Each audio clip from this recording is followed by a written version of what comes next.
We're here for another episode of Summoning Insight. Not the usual day or time. There's actually more akin to maybe old school Summoning Insight, except that wasn't live. So you don't know that actually, guys. You don't know all the VOD versions used to be recorded at like 1 a.m. Central European time or whatever. This time, though, Monty's in the process of, I don't know if you've said anything about your real life. Essentially, oh, yeah. Okay, then Monty's moving, so basically he can't do it the normal time next week, and then also I have a holiday coming up, so we have to get it done now, which actually turned out not be terrible timing because we just watched that Mad Lions vs G2 series we could talk about, and luckily for us, it's almost like they knew it was a slow news week. So EG just gave us all this free layup, crazy, like essentially that just alley-oops all day long. I'm going to be doing 360, through the legs, windmill, smashing the backboard off that. So don't worry about that. That's coming later, but we're going to tease that for now. Also, interesting detail, we have a new sponsor, right, Monty? That's right. We have had this sponsor one other week, and as we always say, supporting our sponsors is the very best way to support us here at Last Free Nation. And HelloFresh is back this week. We've talked about HelloFresh before. It is a meal kit delivery service that I've used myself for about a year. And during my move and packing up everything, when I haven't had a lot of time to go to the grocery store, it has been absolutely huge because they send you everything that you could possibly need, except for basics like, sugar, salt, pepper, butter, olive oil in the box. So you get all the fresh ingredients proportioned out perfectly. So there's no waste. And you get to make your own meals from home. And I've talked about this for you guys before. A lot of people, because they see my cooking on social media or my cooking streams that were happening at the end of last year, they want to learn how to cook. And this is a really, really easy way to do it. And if you're crunched for time and you think, well, I'm probably going to order food a couple times this week because I don't have the opportunity to plan out my meals or to go to the store, this just gets delivered to you and you can make it yourself. It's really good. Had some Indian curry earlier this week. So it's also cheaper than delivery food. So I would highly recommend getting this. It's been a lifesaver for me, especially some of their quick and easy meals that are like 15 minutes of prep for lunch are just great because I can just pop out of my office in the middle of the day, go make it, have a fresh lunch, and it's been awesome. So would highly recommend doing this. If you guys want to sign up through us, you can go to hellofresh.com/50, that's 50LFN, and use code 50LFN for 50% off and free shipping. So please go do that. Really helps us, and I think you guys will really like the product. Even if you're not an experienced cook, this is a really, really good way to learn how to do it. And if you are an experienced cook like me, it does save you a lot of time and effort in terms of meal planning, going to the store, everything like that. So I really enjoy it. I would say if you're not an experienced cook, you're exactly the person who should try this. Because as I always mention, one of the hardest things about cooking is, like Monty says, most recipes actually take for granted that you are a cook and you will add in extra spices, ingredients, things that you... But if you're a beginner like me, you don't know that. You really do want it to just be like a video game where someone gives you the instructions and you follow them from 1 to X and then you make the meal. And so the best thing is, anytime it's a meal that has more than like 3 basic ingredients, you actually want it to be where they give you all the extra stuff and just tell you, put this bit in now, put a little bit in later, have this ready. It actually makes it, essentially, it means that even an idiot, someone who, I'm not particularly good at cooking, you will be able to make a meal way better than if you tried to just eyeball a YouTube video while doing it at the same time. This is way easier in my opinion. Like I've used these services many times before. Yep. So I really like it. Good stuff. So thanks guys for supporting us. If you go try this out, I think you'll enjoy it as well. And if you do, go ahead, tweet at HelloFresh, send them some stuff on social media, leave your comments if you like it below. Really helps us out. Okay, so speaking of cooking, let's review the LEC series that just happened because our reigning MVP, the very deserving Mickey X, started off cooking with support Lysandra in the very first game of this series. He can just do anything he wants, mate. He can just do actually anything he wants in the game now. It's ridiculous, isn't it? Which I loved. I was listening to the cast on this, and I think some very good points were brought up about countering Rakan engages, because Rakan has become such a large priority pick over the course of this meta that it's fun to see people attempting to do something different by letting this champion through and then having a counter pick that's very effective. So this was just a stunningly beautiful game from G2, which also, by the way, if you're going to do that, like on the rest of the series, this isn't even like some bozo pick. Like, remember, Hylissang is one of the best Drakans ever to come from Europe, mate. Like, this actually even is viable potential prep if this patch ends up being what Worlds is. Like, this might be a counter you can use. Maybe this is like something you have in your back pocket, or at least you can threaten it in the draft, right? At least if it comes into the draft, maybe it's actually Caps plays it in some matchup, but you can at least threaten it. Like, I actually even thought, bear in mind, as we've seen, like this series shows it, Monty. It is just obvious that it's the same as every other split. G2 must just win every scrim. They win most of the officials anyway. And at this point, they have earned the right to experiment. Like, I might not like it. Like, I do think, for example, the game they lost in the second game was almost as bad as the first game. Like, it's both teams just turbo into it and just getting their head smashed in. But fair play, at least you essentially saw like what happens if G2 puts their foot fully down to the floor of the car. Like, this is what they're capable of doing. Like, it's been a few years, Monty, since we've actually had a team from Europe that could like accelerate the early game this quick. Like, it does look like they'll have a real puncher's chance in some of these BO1s. I mean, especially because they basically had pressure in all three lanes, and I think that's the key. If G2 is the one that is setting the pace of the game, they really do have an opportunity. Like, they know how to end these games very smoothly. I even like the draft in game number 2 because we've seen this trend over the course of these playoffs, and we saw it in the Fnatic BDS series as well, which is that we're finding new AP junglers to play with. I know this is the angle. He thinks that like you should actually run the Fiddlesticks as like I don't know if it's a counter at either, but I know he thinks it's super OP. I mean, I do think the Fiddlesticks is good here. Like, if you're going to be taking Tristana and Jace in the mid lane, having the, Razork playing the Karthus, or we have the Fiddlesticks coming in is good. And also as a response to Ivern, because the thing is like you can actually run farming AP junglers against Ivern because he's not really going to do much to you, your own jungle. And like, he's kind of susceptible to invades. But he's trying basically, Ivern's trying basically to farm out his own jungle and apply some pressure to the lanes. But you can actually get a lot of free farming time. The problem was not really that the Fiddlesticks just misplayed it, mate. Like that middle ult was like ridiculous, for example. Like you could tell he just hadn't played it many times, like officially at least. I mean, Caps also kind of ran it down. He did. I mean, here's the thing. I get it, because game 1 was like they were literally just mega shitting on like a solo queue game, mate. So you can tell they just had hubris in game 2. It was happy gaming. One thing I will say is this: bear in mind, both these teams are going to Worlds, and we are going to have to see them play, mate. This is going to be another bummer Mad Lions at Worlds. I'm telling you right now, like the way Chasey played the first game.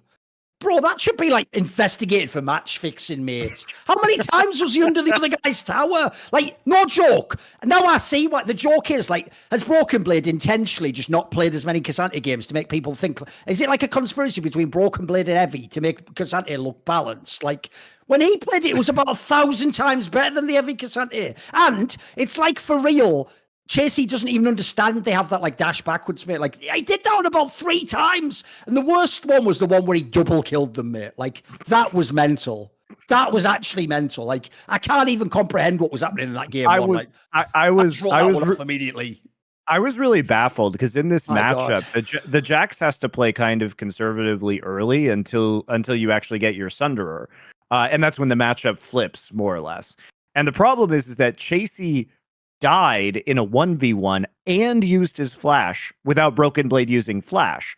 And then when they came into the top side and attempted to kill Broken Blade again, it was like he forgot that Broken Blade still had his flash up. Yep. So then Broken Blade flashes behind him, and then Cassante ults him into the tower and kills him. Obviously, it was sick what he did, but man alive, they gave him the layup on this one, mate. It was mental on it. I don't understand. Like, I wish this is where we wish we had replays so we could see the entirety of whatever the hell was going on in topside, because a lot of these situations should have just really never occurred.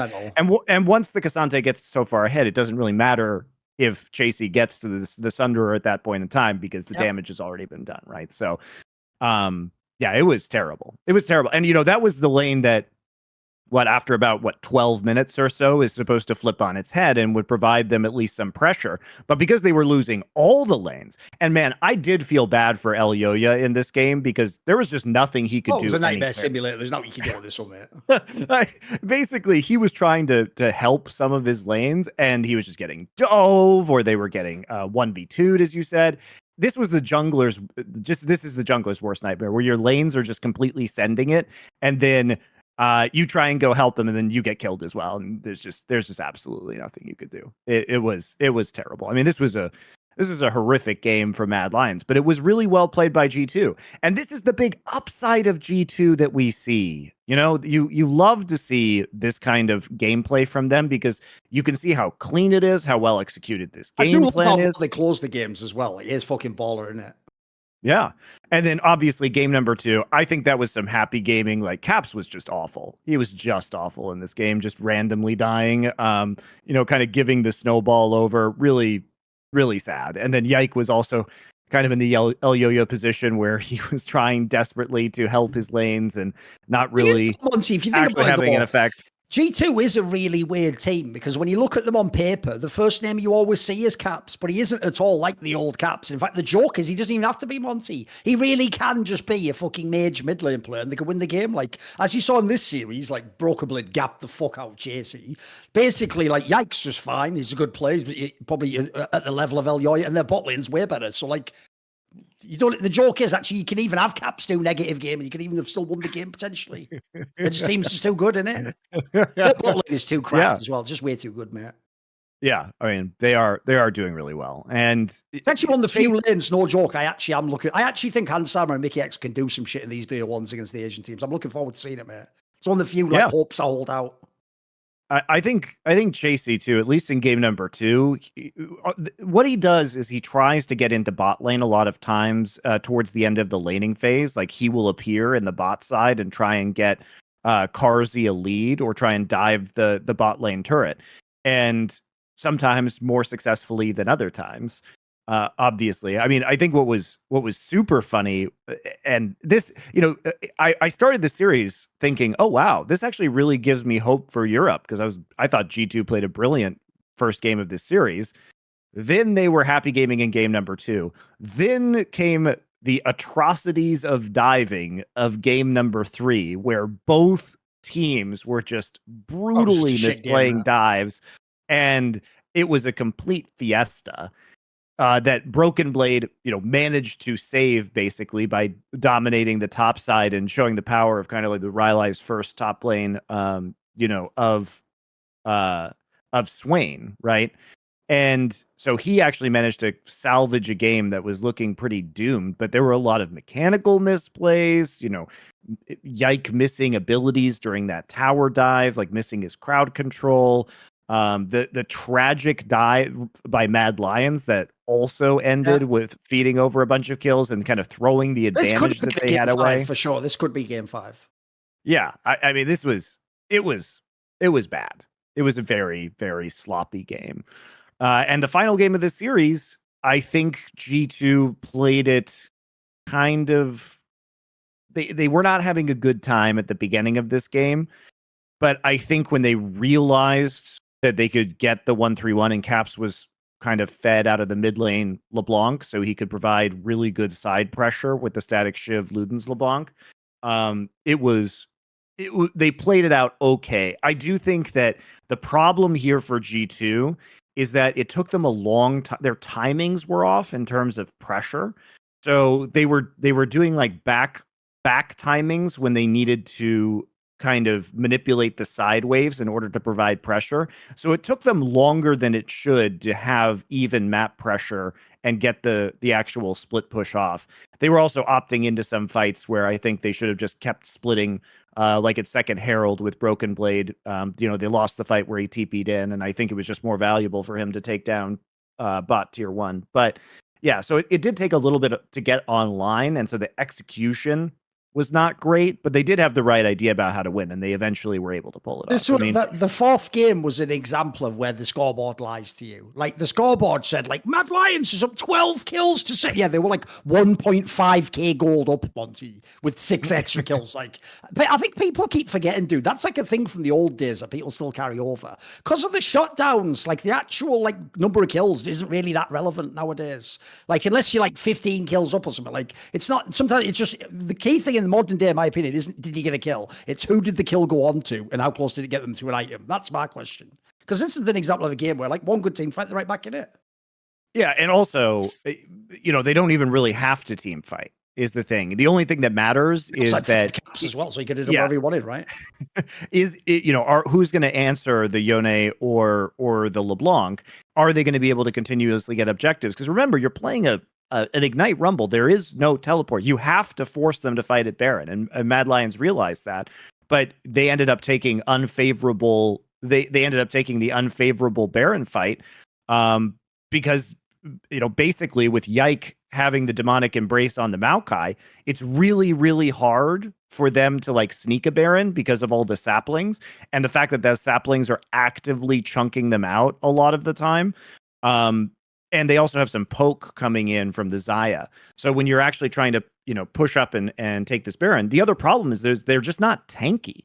So when they start a Baron, the Baron is going to chunk them down really quickly. So they took a ton of damage from that Baron. Broken Blade, or I forget whether it was Caps or Broken Blade TP'd in, and they get caught in a choke already at 50% HP from Demonic Embrace saplings and from Baron damage, and it's really, really difficult.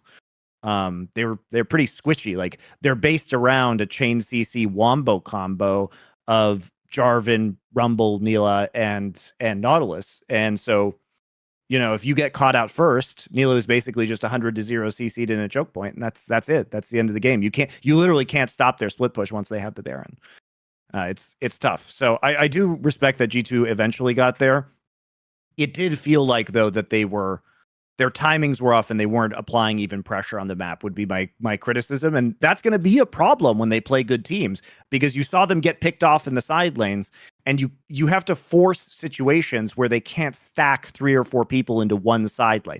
That means that you have fucked up your pressure. If the enemy team can come and send 3 people to kill your one guy, that means there's no pressure anywhere else. If you're not trading up in that as the split push team, you have failed to set up your minion waves properly. You have failed to get your pressure into a situation where it's evenly distributed across the map so they can't make plays on you. And we did see that. I mean, they did get picked off. So that's why the team I want to see G2 play, obvious, isn't it? Gen G. There you go. I mean, Gen G is the king of doing this, counter. right? They'll wreck them, I reckon. Yeah. It's going to be really hard to split push against them, mate. That is their shit. People don't know. Or they'll get split pushed against them by Gen G. I mean, this is this is Gen G in a nutshell.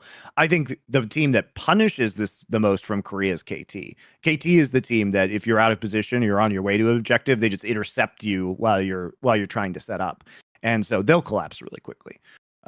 It's this is a pretty big flaw. So I don't know if I would say that I would like to see this on the international stage without some refinement from G2, but it was they eventually got there. It wasn't, I would say, the first game was really good. And that's kind of the peak of what we can expect from G2. If you want to get hyped for Worlds, just watch game 1, then turn the series off. And you'll be so hyped. You're like, wow, you'll be so hyped. I was getting hyped, man. Against like Weebo or something, they could do this, bro. Like, and that's all you need. Don't pull the rest up. That'll just depress you, of course. Here's the real problem with this, Monty. I've known pro players for too long, right? Everyone wants to believe like they did with the Mad Lions narrative. When Mad Lions had that losing streak in the BO1s, and so everyone was like, it's okay, in groups they'll turn it around. I'm sure Max just been telling them, chill, we'll peak in the playoffs. And then if not the playoffs, all you have to do is get to the groups, rather. If not the groups, we'll get to the playoffs, and then they'll do it. Or they say, well, obviously, like that didn't happen. They kept sucking the whole time. So the real problem is this. People want to believe, G2's just playing with their food. They're just fucking around now. They'll when Worlds comes, they'll get serious. Like, that isn't the way people practice and play. Like, the way they're playing now, Monty. I've seen too many BO5s. This is just who they are. Like, the good and the bad, they're not having awesome games where they're like, right, we're zoned in. And this is like the old craps and claps. It's like the same player that makes the mega outplay and dominates you early is also the one that turbo wins the game. Like, this is just clearly the dark side of the coin, as it were. Like, this is just who they are, innit? And you just have to hope that when the game comes up, this is why for BO1s they'll be all right. Because if they flip the coin, they can get heads every now and then and have a big game like this where they could stomp someone. But there could also be games where I think there's a lot of teams could fucking give them the business if they get a bad start like this, or the jungler's out of sync with the team or something. They can go really dark too. The problem is the actual flaw of G2 is pretty wild as well. Yeah, no, I agree. I do appreciate the, Dylan Falco continuing to innovate in the draft, though, and seeing some interesting new matchups. I will say this, it was a fun series for me to watch. I enjoyed watching. Give him a different look every time. Yeah, I appreciate it. Yeah. It had a lot of variety. I think on the Mad Lions side, it's still really concerning. The fact that Casey, it really just seems to be in a very poor state, and he has been for some time, which is a bummer considering how strong he was when he initially came into the league. But it feels like now that his job is basically like try not to lose his own lane too hard and then get into like rotate to the bottom side of the map to prop up Carzzy. And look, I get it. Carzzy has been the best player on this roster within the last 3 months. And so it makes sense because he's been the major carry factor when they've been winning games. But he's not only kind of weak siding right now, he's just not even siding. He's just walking into bot. He's not even doing what you're saying. He's not even going like, right, well, obviously I'm not going to get as much as us, so I've got to be a bit sick. He's just going fucking balls deep. Like, what I don't get is I really wish I knew. How does Chasey see his game, mate? He seems to think he's like fucking Prime the Shy or something. He's just here to dummy on the lane 1v1. Like, I don't get it. But in half these scenarios, you don't even need to do that. Like, give your team a chance, you know? Because the problem I have goes like this, right? We saw what Broken Blade did when he had a big lead. The game was just over. Let's say, this is what I would say to Chasey. It's like, mate, let's imagine on some of these players, you think they're a coin flip and you would have won it, right? Even if you win it, do you really then convert that into a win of the game? Probably not. Oh, if 1 or 2 kills. The difference is they actually might be able to neutralize you. You might not do that much with it. I think the gambles he's going for, they just aren't necessary, mate. Like I say, he's even trying to do, like those ones under the tower, he's trying to do the most ridiculous, like pixel perfect outplay where you walk away and they die and you have 15 health and you go, hey, calculated. Like, you don't have to do that, mate. Just play normal top lane. We don't need that. That surely is not the win condition on the blackboard when you go back and talk to Mac. Surely. I don't know. Surely not. They want him to keep playing a lot of these carry champions like Jackson and Rumble it's too. It's skill set, isn't it? Like he likes to play those champions. I can see that. Sure, and he has been historically good at them. Sure, it's weird. I think there's something very strange that has happened with Chasey in terms of his fall off. On the other side of that, though, his Broken Blade has been really good since MSI, and he continues to display that. It wasn't his fault that they lost game 2. Like, that's a skill matchup between Kled and Renekton, and the rest of his team fell apart. It wasn't him. He felt like he was the only one not grieving in that game at certain points in time, but there's really nothing he could do once and everybody also that's another example of where I don't mind you doing some experimentation there. Like, if you could actually play a Kled when we go international, that could actually be a really big feather in your fucking quiver, as it were. Like, that could be a big deal for the draft, so it's worth seeing if you can get it going, mate. Oh yeah, no, I think this team still has really deep champion pools. It's super versatile. That's what's so fun about watching G2. Do they always have the best execution? No, but when their execution is good, it's like very good. And then sometimes they can, like in game 4, struggle and figure it out, but they are at least willing to play different styles, and they can win games using different styles, even if it's not the prettiest game of League of Legends you've ever seen. I've got some good news and some bad news for you, Monty. Here's the good news. The good news, even in itself, is tainted, though. You know, like, I am an elitist to the extent that one thing I hate is when I like something because it's really good, and then all the plebs like it, and then I find out why they like it. And are you ready for the elitist opinion? They like it for the wrong reasons. They don't like it for the reasons I like it. So then I feel like that doesn't even count. We're not the same. Like, you don't. So I identify with this. Okay. Even the good news part of this, I feel like, is ruined, because the good news goes like this: after all our campaigning, Mykles is the season MVP. Yes, come on. That's exactly what you want. Right? You want to believe that they might get it right every now and then, Monty. They might actually correctly pick the right player. And by the way, before people just say like something silly, like, well, anyone could see who's the best. No. By the way, when you play on a team with the name caps in the server, there are a lot of people who are like media might just give them that award just for it's like having a LeBron James or Tom Brady. People just want to give that person the MVP. So this put it on differently. Here's why it's bad news, though, Monty. Because the reason I can't believe they actually think Mykles was the MVP for the reasons we do is revealed by who was second and third in MVP voting. Okay. G2 players. Yike. Yeah. Right? I know one of them was Yike. Think about this for a moment. I don't do this, Monty, but everyone else in sports and esports, somehow I missed the fucking session. Joke is I was there before y'all, you can't. I didn't miss anything. You all missed it. But you all had some big meeting when I wasn't there and I didn't get the memo. And you all agreed for some reason. I don't know why this is so compelling to people. Everyone else I talk to, Monty, believes in wins over replacement. They believe the number one way that you factor in the MVP is if you took him off his team and put an average player in, which team would get the worst, essentially. Now, I've always fought against this, by the way, because by default, it actually means you should never be able to win the MVP if you're in the best team. It should pretty much always be a Vethio and Misfit scenario. It's someone who is way better than their role. They're super carrying the team. And if you took them off and put an average player in, their team wouldn't even be in the playoffs, right? So I already think that's flawed.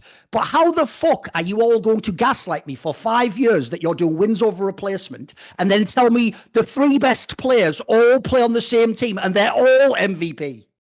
How the fuck could 60% of my team be the MVP? By definition, you've actually argued against the very... What does value... You know what that means to them, Monty? That means the word valuable just means good. I think that genuinely valuable just means good. Because by definition, if 3 of us are in contention, our number 1 guy can't be as valuable as whoever number 4. The joke is whoever's number 4 on the list is the real MVP by that logic. I don't know who it is, but surely they are. He didn't have any teammates, so a fucking MVP candidate. What is it? That's why I can't believe they actually for real know that it's Mickey X. You know, I think it's also a little bit crazy because I know Yike was in the top 3 of vote second, earners. Second, I believe. He was second MVP. So let me just ask you a question. I think maybe Broken Blade was third, or was it Hansam? It was one. It was. I think it might be Hansam for third. What happens if you put Jankos back on G2? Probably the same results, right? Like if anything, Jankos joined instead of Ike, which could have happened in the offseason. Yeah, both these results probably the same, right?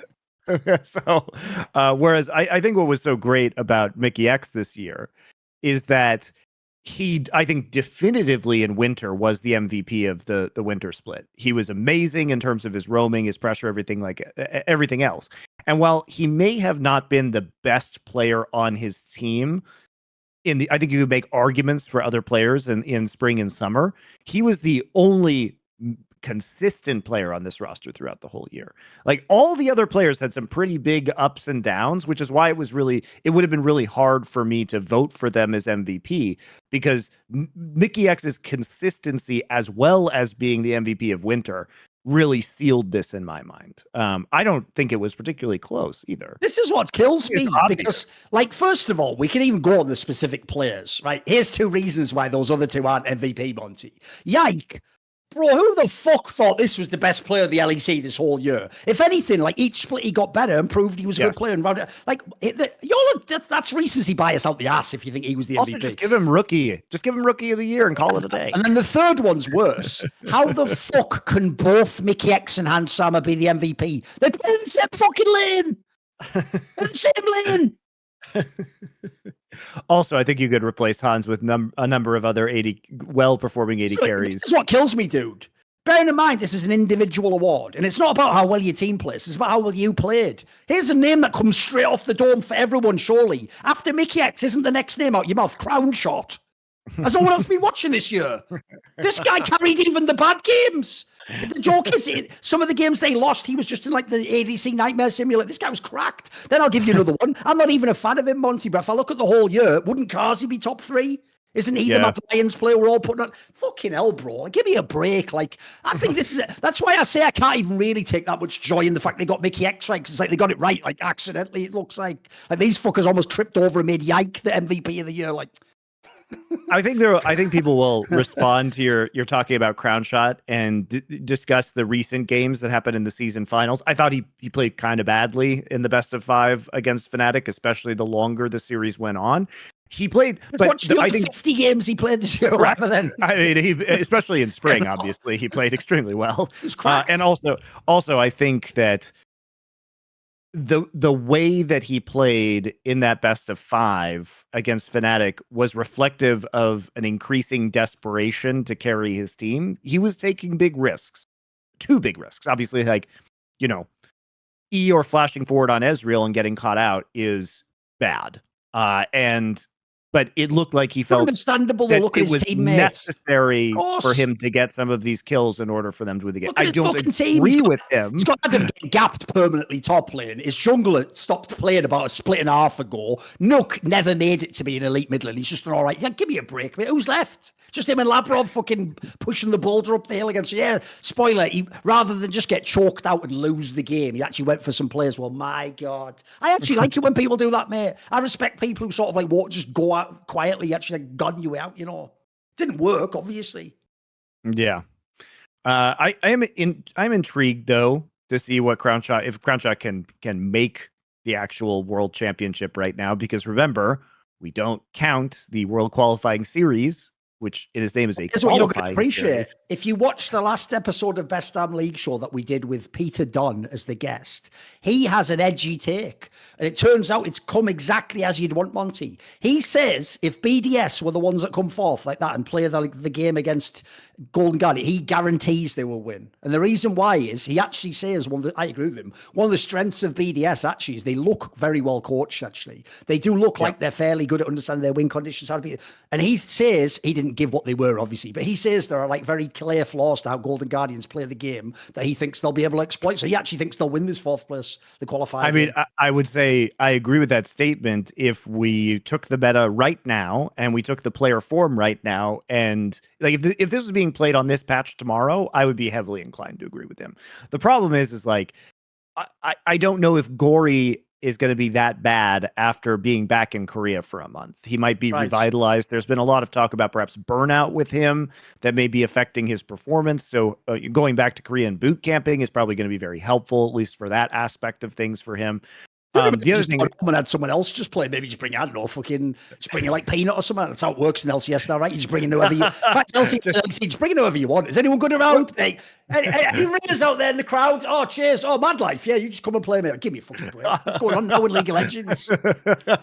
It's like, what was the cause of your injury? Oh, I just had some psychic damage from being in North America for a while. You know, Gory is mentally distressed from having to live in Los Angeles, so now he's going to be able to substitute whoever he wants, whether they're on the roster or not, I guess.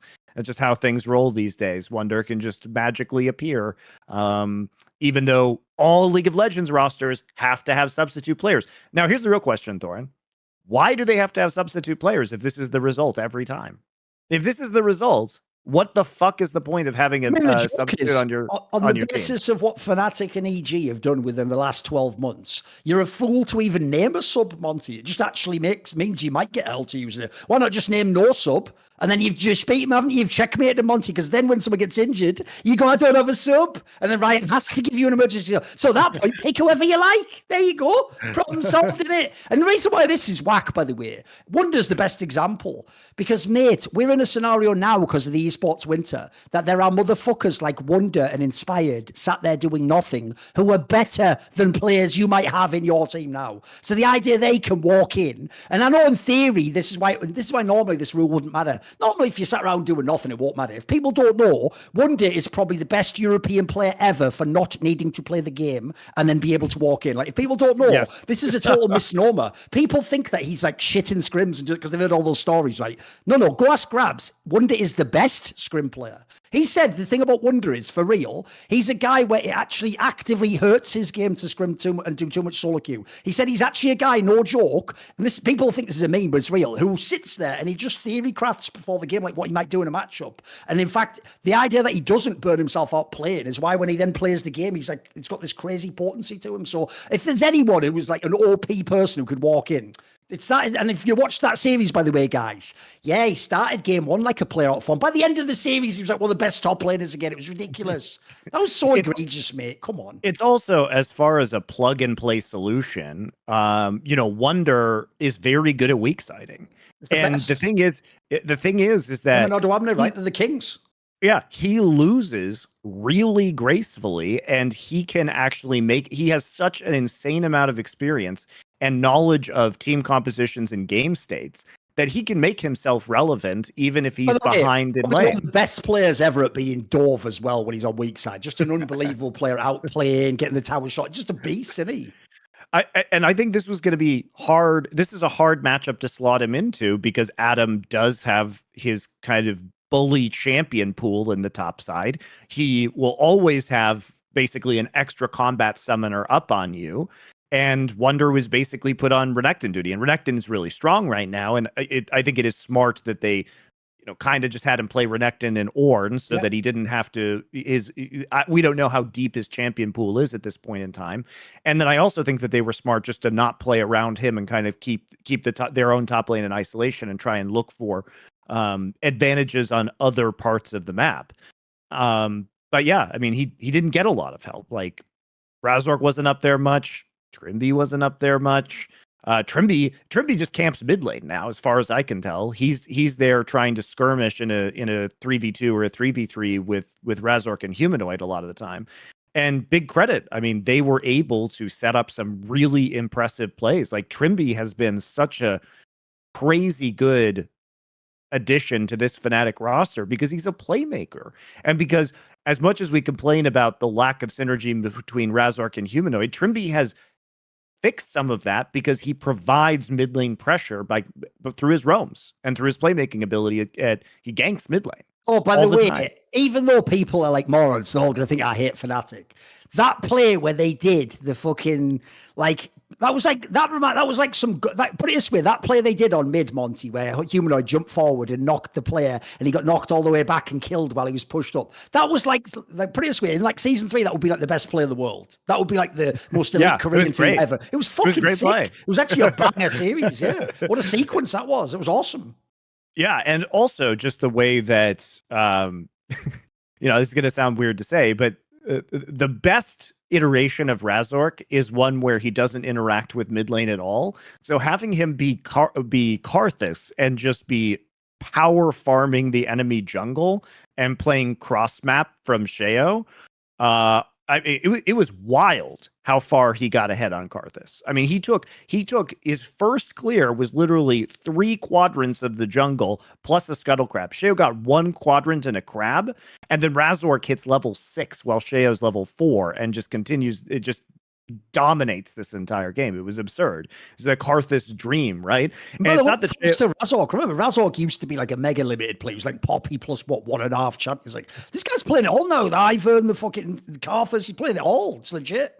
Yeah, and Sheo, it wasn't that he was doing something bad. Like, Poppy wants to gank early, and they were trying to get Adam's Jax ahead and punish Wonder, so they had a nice tower dive. Unfortunately, getting 1 kill on the Renekton was just not worth the trade. But again, it was Trimby that was enabling all of this because Trimby was unlocked and he was invading with Razork to help him. So they had a really solid game plan. I think what you saw from Fnatic here during this series was it was up and down, but when, again, like G2, when they were at their peak, they showed some really solid game plans. And a lot of this is predicated on Trimby's pressure on the map, as well as, frankly, Noah just being a stud. This guy's really good. And what I love about Noah is that he toes the line in these team fights really well and isn't afraid to Gale Force or flash forward in order to make favorable trades. He'll die, but he'll take somebody important with him, right? And he's so much different. I mean, it's just crazy, the whiplash of going from Reckless to this guy, because he is the one who wants to get in the thick of things, who wants to brawl in, and his timings are really good. And he's in spite of the fact that, of course, the joke was that he had this insane KDA, he's really not a KDA player. No. Not at all. That was what was so funny, was that he had a significant 90 KDA or whatever at the start of this year. And so obviously Reckless is the famous, the charges that are leveled against him are often that he is a KDA player.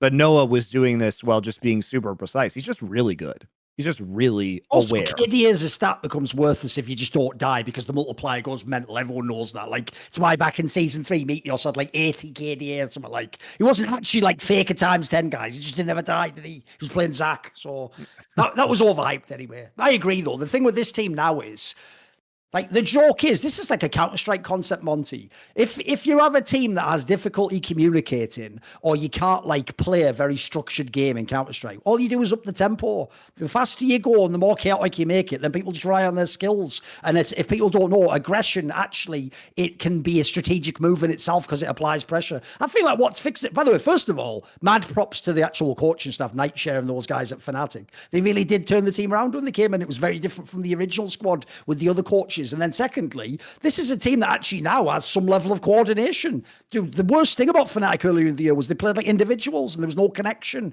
and people could never get on the same page. And that's why they were so hesitant. Like, this team actually looks like whether or not they're actually going to be good. They clearly, I would gamble that this team definitely enjoys playing together, mate. They look like they've really synced up. This is actually a solid squad now. Yeah, I think that there's still some obvious, like there's still obviously downsides. They do look kind of discombobulated in the mid game at some points in time in terms of how they take objectives. This did take a 5-game series to beat BDS, but I don't think BDS is a big pushover team either. At least as far as LEC goes. And I do think that if the world's qualifying series were played today, we would actually see some pretty competitive games. Now, if the meta moves away, because I will say that Labrov had some very impressive like Rakan games and is good on some of these engaged supports. But I do wonder if we are not going to have that meta by the time Worlds rolls around, how effective Labrov can be, because we saw him in Enchanters metas previously and it wasn't great. And we also don't know what's going to happen with AD carry pools or perhaps even top lane pools, which obviously will affect Crownie's ability to hard carry and Adam's ability to play the game League of Legends. So there's a lot of questions about BDS. They do seem kind of patch zergy at times, but I would probably take them based on what we've seen from Golden Guardian. Think about it. I mean, Adam was still fucking picking Olaf top in game 5. Like, it was at the end of summer 2023. What are you doing, bro? Surely you have something in the locker. It's not just always those 2 picks. Come on. Yeah.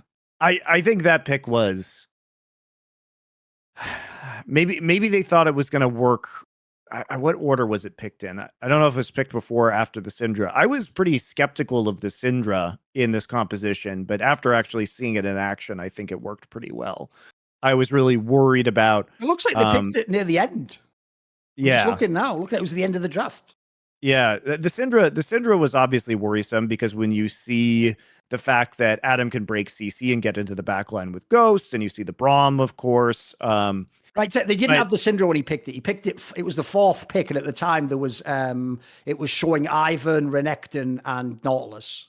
Okay, so it was an intentional pick. I think the issue with the Olaf pick here is that it looks good because you think, okay, I'm just going to pop R and Ghost or Flash into the back line and take out the Syndra. She's more or less a sitting duck. The issue is that in order to survive the Syndra burst, because you can't get CC'd, but obviously her ult is still quite potent, you have to build a lot of MR. And when you build MR, you can't split versus Renekton. So you end up in a really weird spot. And the other thing that I thought was good is that Humanoid built Leandries this game, so he was able to chunk HP off of Adam before the engage. And the engage becomes really predictable also at that point in time. So I thought I wasn't going to like the Syndra, but the Syndra could stuff the Rel or Azir engages with her stun, and then just kind of be able to poke out the Olaf early, or it creates a game state where if Olaf can survive, Wonder just owns the side lane, right?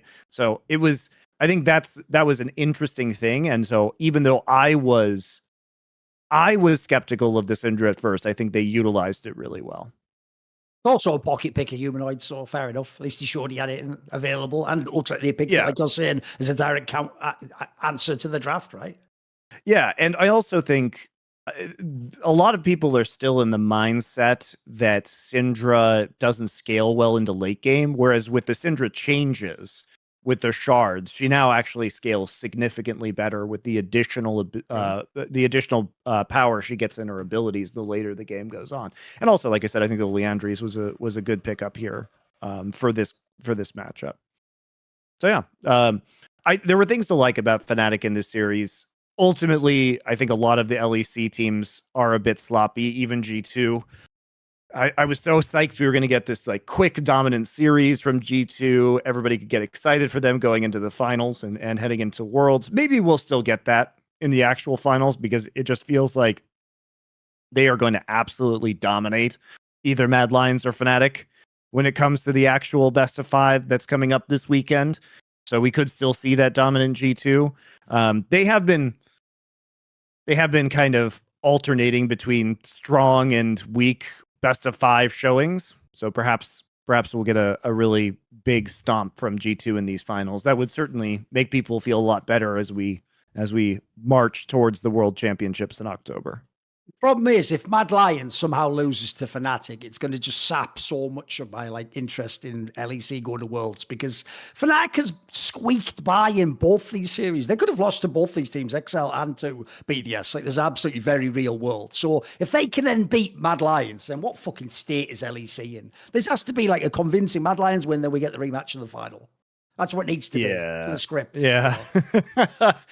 I'm not sure about that though, because wasn't too encouraging to watch Mad Lions play today outside of game 2, where I felt that G2 was kind of. By the way, trolling. I'll tell you one thing I am done with completely. When people keep doing this thing of like, well, it doesn't matter if Mad Lions did badly in summer because they were already qualified to the season finals. Well, who cares where they come now? They're already at Worlds. No, that's not the way it works. Like, one, as Monty pointed out, it's not like you're going to play this identical version of the game. So you're not hiding strats. Like, you're trying to actually win these games now. Yes. And then two, that can only be something you say in interviews as psychological warfare. If it's actually true that the second you qualify for Worlds, you go, well, who cares about checks notes, winning my domestic championship in my very short-lived pro. You're an idiot if you just fucking throw the game or go, who cares? I'm a world. By the way, the reason why that's even stupider than normal, like, cope from fans, it's not like you're winning Worlds, you daft cunt.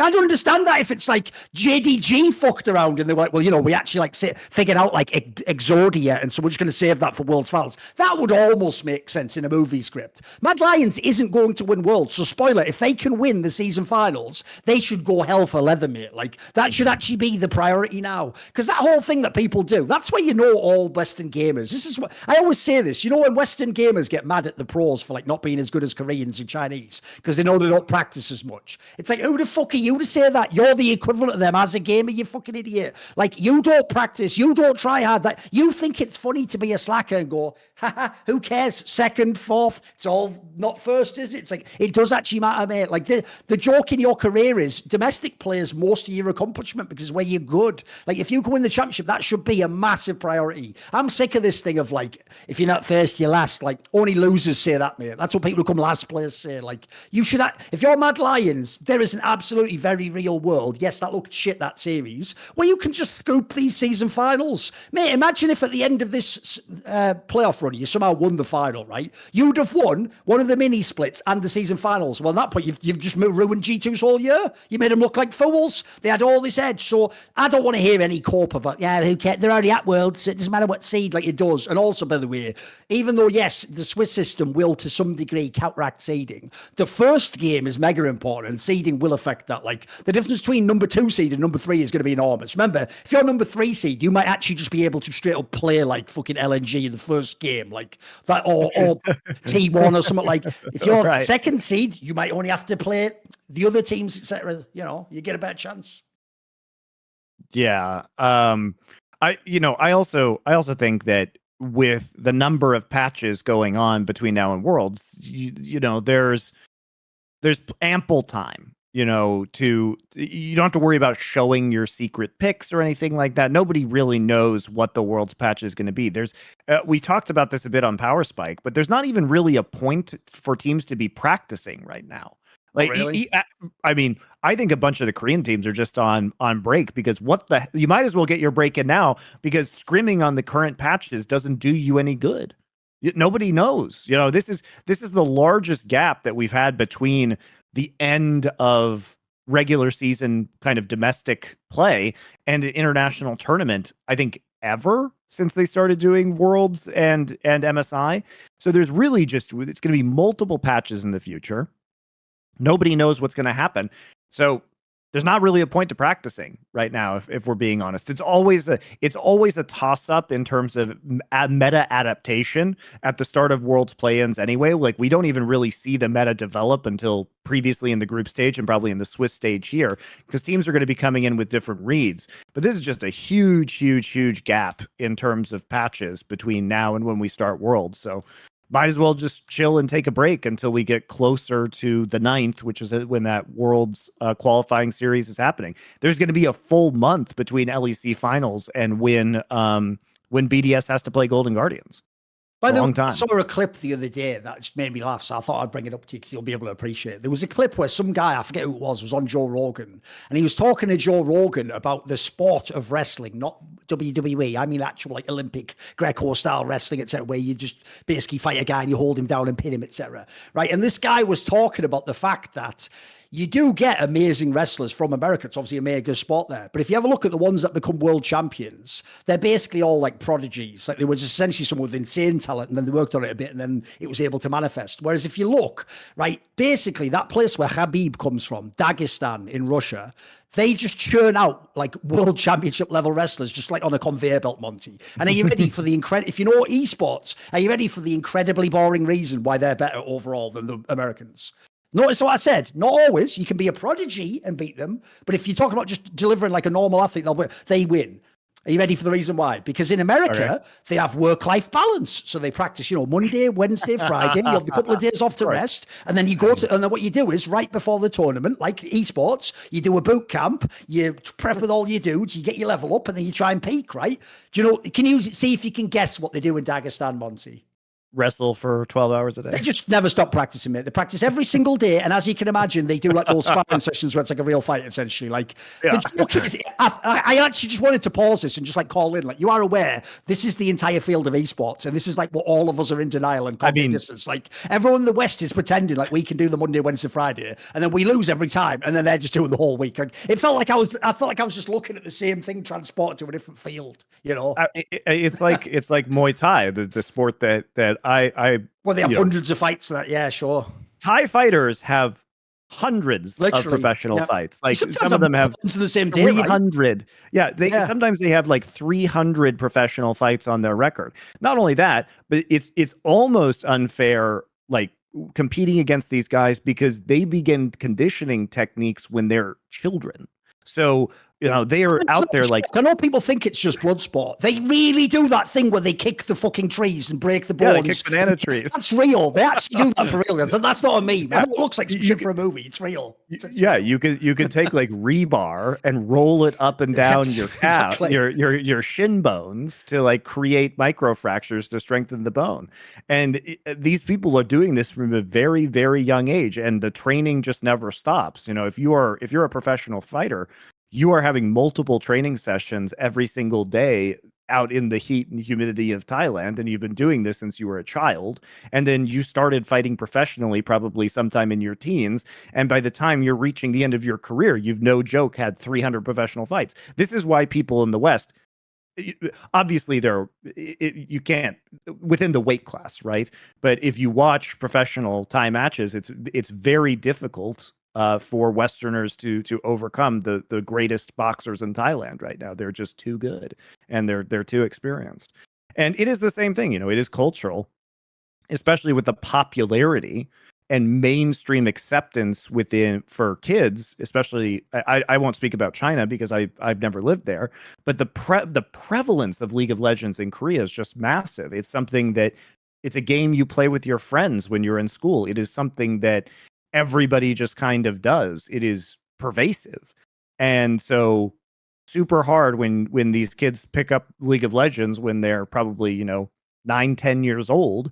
And then by the time that they're 17 and capable of being in the LCK, they've logged thousands and thousands of hours of playing this game with their friends on a very competitive ladder with a huge population in a society that is highly competitive by nature. That's one of those, another example of where like you're never going to beat these regions that don't have to follow your societal norms. Because if we're always going to be limited by things like, for example, like certain games, for example, like I'm not exactly sure, but I believe like Counter-Strike is actually like, here's the thing. Remember, games aren't labeled like movies. In theory, it's just a recommendation. But I believe Counter-Strike is like the European rating for it is like 16 plus or something. You're supposed to be like vaguely an adult to play it. Well, if you don't know, one of the prodigies in Counter-Strike now is the Russian player who plays for G2 called MonteCristo, right? Who's like 17 years old. Now, I'll tell you one of the reasons why he's amazing, even though he's 17 years old. Because he says he started playing Counter-Strike when he was like 5 years old or something, Monty. Like, spoiler, I wouldn't recommend anyone puts their 5-year-old kid in there. But if you know anything about like, Tiger Woods and these, tell you what, if you do that to your kid, look, he might end up being a complete fuck up, or he might be the greatest player ever. Like, there's a reason why these stories exist. They're not just fucking coincidence, are they? You know?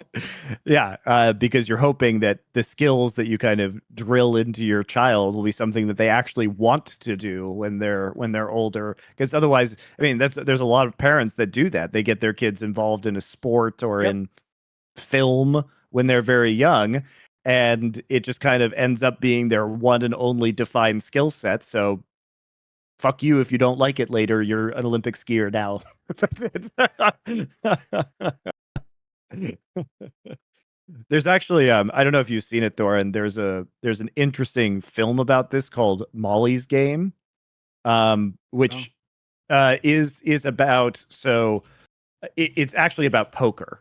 So as weird as this sounds, it was written by Aaron Sorkin, and it is about Molly Bloom, who was trained from a very young age to basically be a professional skier and got injured and ended up running a celebrity poker game, like in the Viper Room, an illegal poker game. It's a cool movie.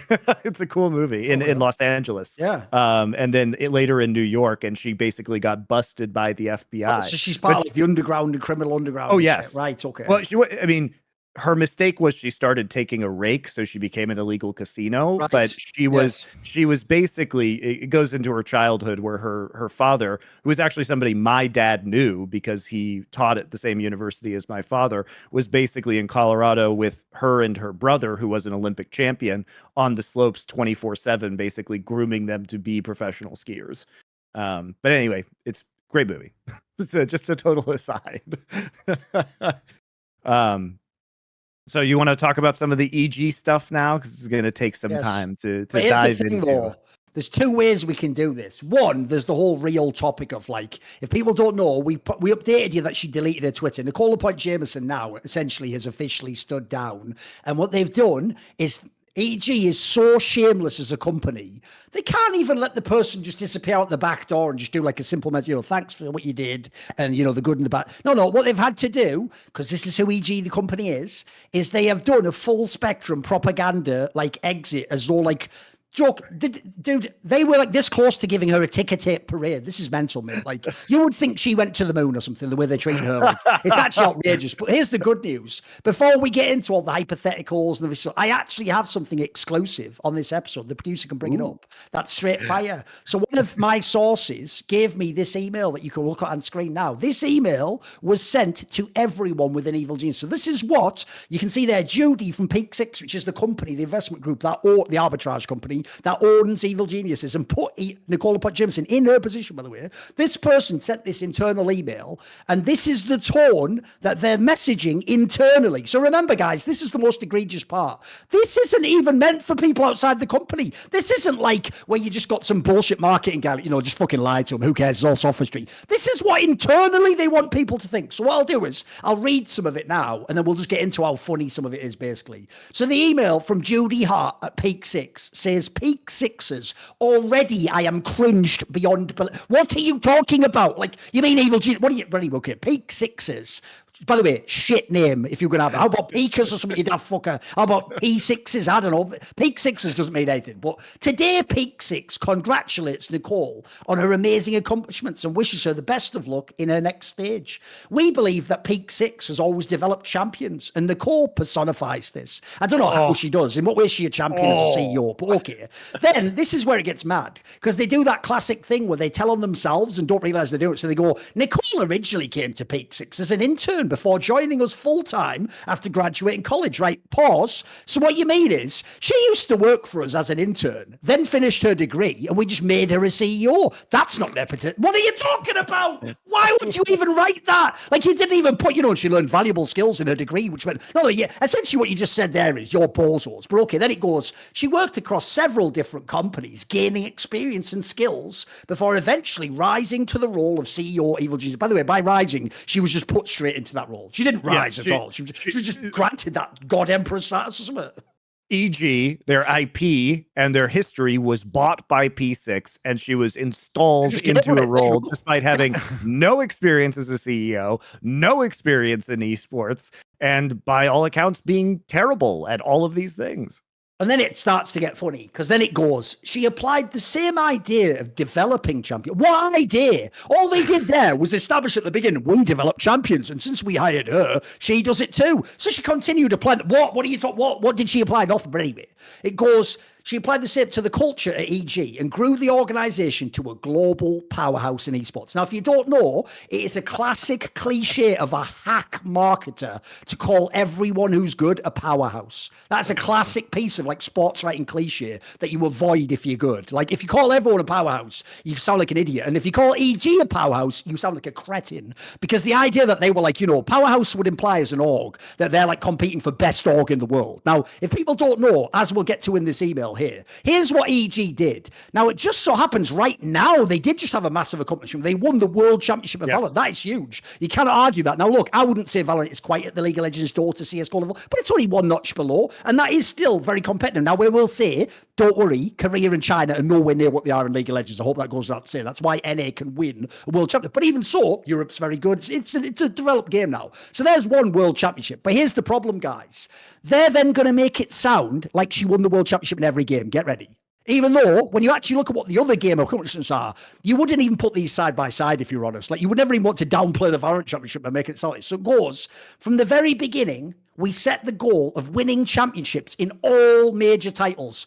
Pause. Notice how it just says winning championships. It doesn't say winning the World Championship. Now, that's going to be very relevant because it's about to do all the heavy lifting. Because it goes, all the major titles, CSGO, LCS and Valorant. My favorite part is they didn't even put Dota 2. The fucking game that the whole org is famous for the last 10 years. The one that they won TI on. You didn't even put Dota 2 in there because even you're smart enough to know, well, we didn't win TI, so there's no point, is there? So don't even put that in there. Instead, you slip Valorant in there like Valorant was the biggest game in the world. But okay, that's all good. So then are you ready? I'm going to pick this apart completely. It goes, after winning trophies in CSGO in 2019, that's true. In CSGO, they actually did have a team, by the way, that even beat Astralis in a tournament. Had a couple of big, it was only about like 3-4 months, but they actually did at the very beginning of her tenure. They did have a very good squad. It was the former NRG team. And they bought, by the way, that had nothing to do with her. They bought that team for $3 million from NRG. They didn't develop it. They didn't add a player. They did nothing. They literally spent money. They bought a team that at the previous major, the real World Championship, had come semi-finals and lost to the winners, Astralis, and they already were essentially the most obvious team to buy. And, spoiler, I'll say it again because I've said it in the past, the actual thing I heard from behind the scenes, confirmed by the relevant parties, was this team only went to EG by pure happenstance/spite. It was actually going to be signed by someone like TSM, but because Reggie/Lena just went to Tarek or something and was like, join our team, just break your contract. The NRG guy heard that and basically was like, fuck you, sell them to anyone except that, and sold them for only $3 million to EG. So you're essentially locked into a great roster that won a few championships, then went off the boil, right? So then, you didn't, by the way, you didn't win a major there, but it goes, okay, and winning LCS in 2022, right? We've now gone from winning some of the bigger tournaments in Counter-Strike to just winning the 4th best region in League of Legends. But you notice how the way this is phrased makes it sound like that could just be Worlds, bro, like, what, winning LCS? And then it goes, we capped off the run. Fuck your run. Your run starts in 2019, skips forwards to 2022 in a totally different game in a smaller region, and then caps off the run. What run?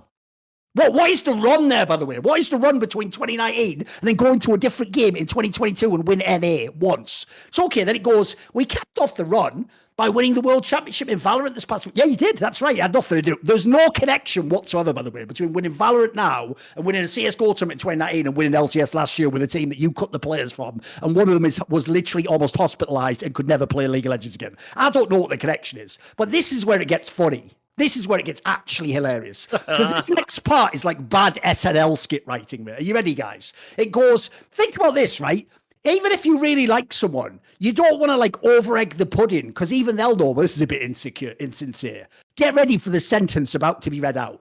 It goes, Nicole joins Lorena Ochoa. I'm not sure who that is. Do you know who that is, Monty? Is it like an athlete or something? Most of these people are Ochoa. I don't know who that is, but check that one for me quickly. A professional golfer. I assume she's just the best or something would be my guess, right?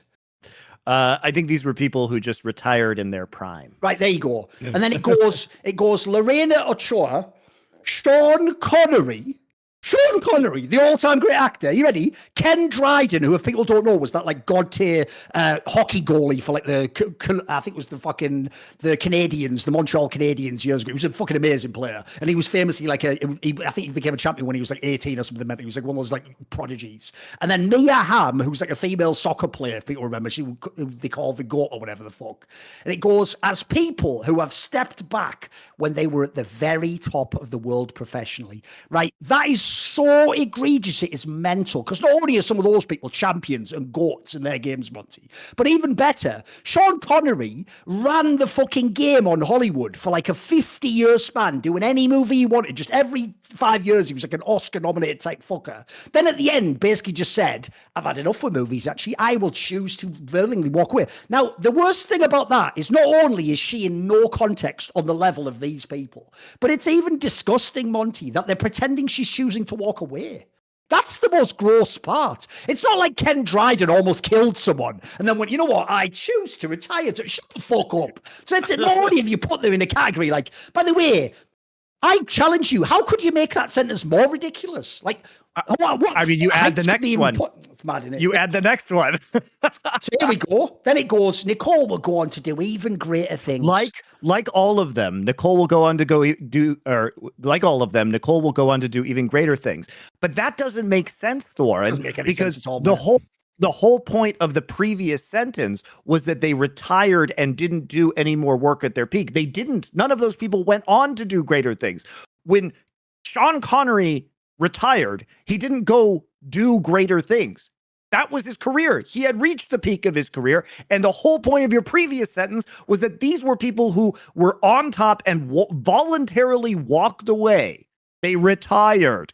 Their best moments were behind them. So they did not go on to do even greater things. So I don't even know what this fucking analogy is. The analogy itself doesn't work, and it is completely absurd to put her in the category of these people when she's not even close to the best esports CEO, much less the best CEO in the world. In 5 years, are you ready? Mark my words. In 5 years, her name will only ever be mentioned in connection with the Danny scandal. That is it. Or incompetence.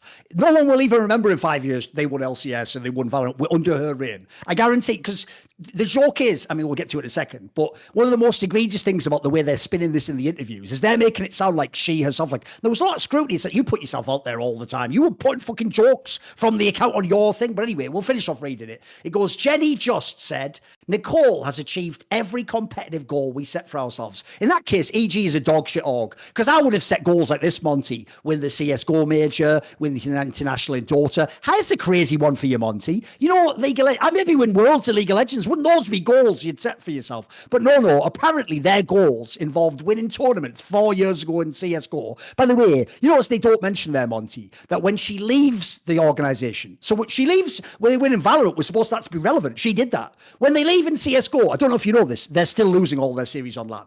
The EG CSGO team still loses all the time. They lose online all the time. Like, how dare you even mention just only the success 4 years ago and then nothing later? And they're like, well, and then she leaves, a champion. Like, fuck you. So then it goes, we are the best in the world at this is the intern. Remember what I said again, guys. Don't get this twisted. This isn't a bullshit PR release where you know you're lying. They are gaslighting their own employees that this is how reality is. And everyone's supposed to go, yep, yum, ice cream, yum, gang, EG, gang. Like, you're all just NPCs. You're just reading this. Well, seems fine to me. Nothing wrong there. So this is when the next sentence goes actually mental. It goes, we are the best in the world at esports. Oh, fucking hell, strap in already. Get me out, Thorin. Get me out. It is no surprise. Are you ready? When this sentence ends, you'll just think, you fucking pieces of shit. We are the best in the world at esports. What could be the reason why? Oh, don't worry. It's magic. It's magic. Get ready. And it's no surprise to me that we have done this with such a diverse group of players, coaches, and so essentially at the end of it all, you know, all that success, all the great competitive stuff, that was because they had women and people who were black in the team. What? It's also that the differences are their greatest strengths. You know, Thorin. The differences cause them to be the best in the world of esports. Even though I would just say this: historically, the best people in the world of esports are just Korean people. just one kind of The person. joke is, but by the way, that's the ultimate argument against that stupid logic, isn't it? But if as they say, diversity is our strength, then logically all Koreans should speak English, break up, have 2 Chinese players, have a player from NA and a player from, you know what I mean? Like, obviously their strength is being all Korean and Chinese, you fucking idiots, isn't it? It doesn't, nothing about this aligns with reality at all. I just love we are the best in the world at esports, which is just not even remotely true at all. Have to get to, because this line, if you thought already, well, you know what, Thorin, all right, they got a bit out of pocket. They over-egged the pudding on the examples, but the email's almost over. How about this sentence? Matt Holzier added, if Nicole is the Warren Buffett of esports, pause. Right, wait a minute. Just so everyone understands, Warren Buffett is one of the greatest investors in the history of the stock market. If you don't know, by the way, the stock market's like a pretty competitive field. It's kind of like chess. Everyone who ever wanted to be good at it essentially has tried, and it's insanely difficult. And famously, most people can't beat the market, Monty. That's just some shit from movies. Most people would be advised, in past times at least, to just invest in the index S&P 500 fund and just take the year on year, like gradual. That's what normally people are advised to do. Warren Buffett is one of those people who actually buys stocks and holds them and just has made like countless billions doing it. So they not only compare to her, but they even do it as a bullshit. If she's the Warren Buffett of esports, in what context would she be the Warren Buffett of esports? Yeah. Also, hilariously, here's another just fun objective fact. Warren Buffett is famous for, as you say, making savvy bets that make him a lot of money. He has outperformed like the stock market as a whole for basically his entire existence over 50 years, right? And not by a little bit either, but by significant margins. Yeah. Yes, he's a genius. And so, but the funny thing is, Thorin, is what happened to EG's investment? They probably paid $30 or $35 million for this LCS slot. That LCS slot is worth maybe, it's probably lost, I don't know, 66% of their value. Pretty much, and it's now low. It's probably lost over 50% at the very least of its value. Yep.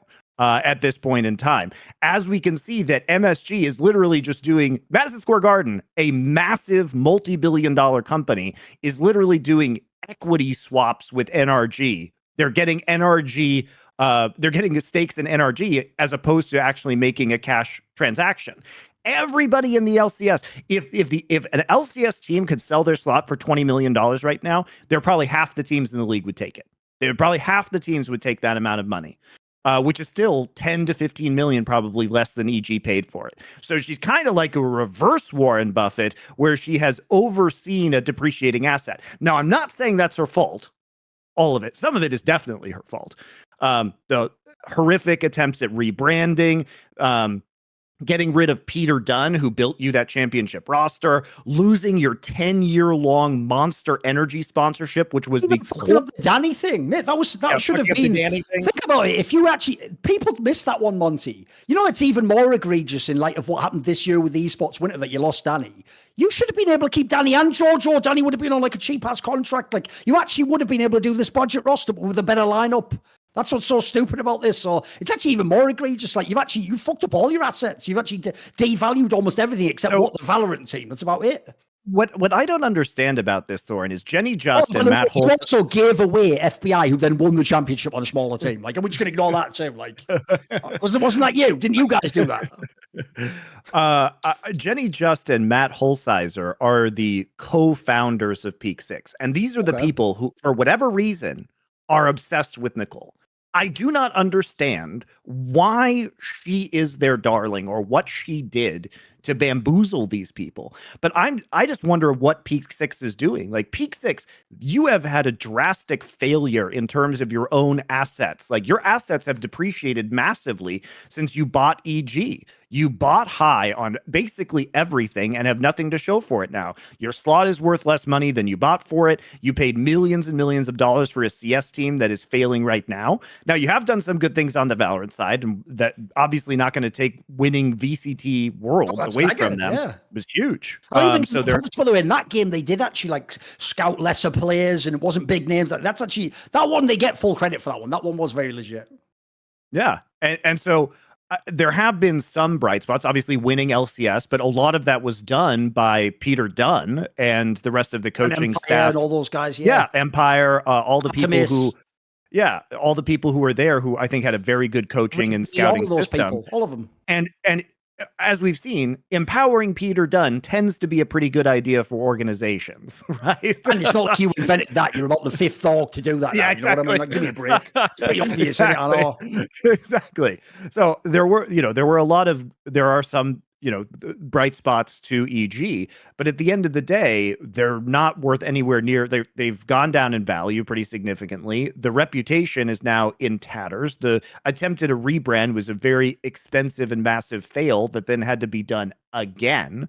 You trying to prop up Nicole in terms of her being the face of this company, which, by the way, in her softball bullshit interview with Digiday that came out, where they didn't ask any of the tough questions, she just said, oh, it's an expectations that CEOs be the face of the company. That's literally not true. You don't see a lot of the CEOs be the face of the company when it's been successful, a la Steve, Jack, Carlos, like they have been, but nobody said you had to do that. You guys don't even know who the CEO of fucking Mad Lions is. You know what I mean? Like, most of them don't do that. You didn't know who the CEO of Rogue was.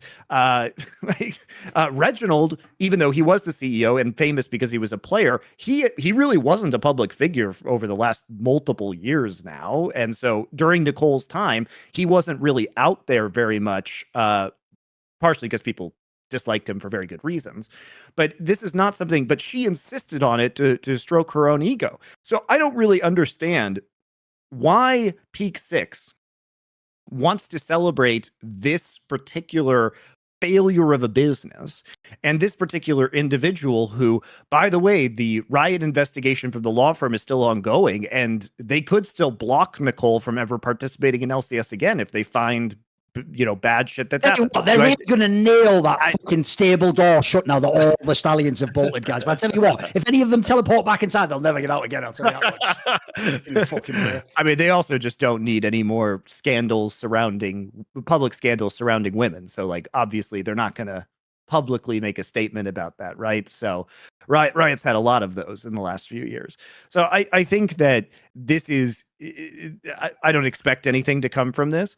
But I'm just so amazed at the messaging. So Judy Hart is their director of human resources, I guess. This is not just, they say that people like the smell of their own farts, Thorin.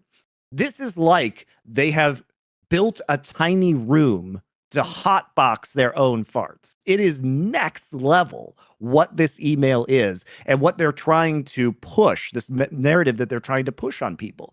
And we have seen them do crazy things to support Nicole. So one thing you'll notice, guys, if you Google Nicole LaPointe Jameson, is that there is a website that is like NicoleLaPointeJameson.com.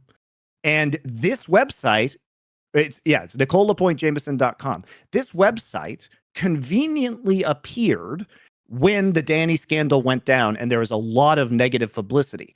And the reason why people create websites like this, these are run by PR companies to affect search engine optimization. So you hire somebody to make these glowing websites. The same thing happened with that guy who wrote those emails about Rick Fox that caused. So when that scandal came out, yes, when that scandal came out, that guy also had a website made about him that was talking about all his philanthropy.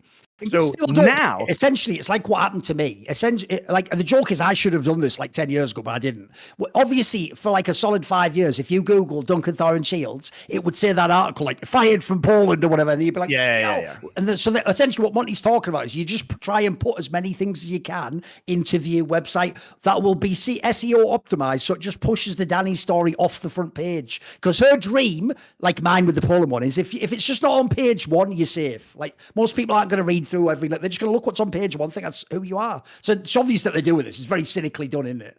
Yes, and this thing appeared right after all the Danny stuff comes out. So it's not just that they are taking these lines internally and externally, touting her virtues. They are also creating false websites and SEO optimization to protect her from bad PR.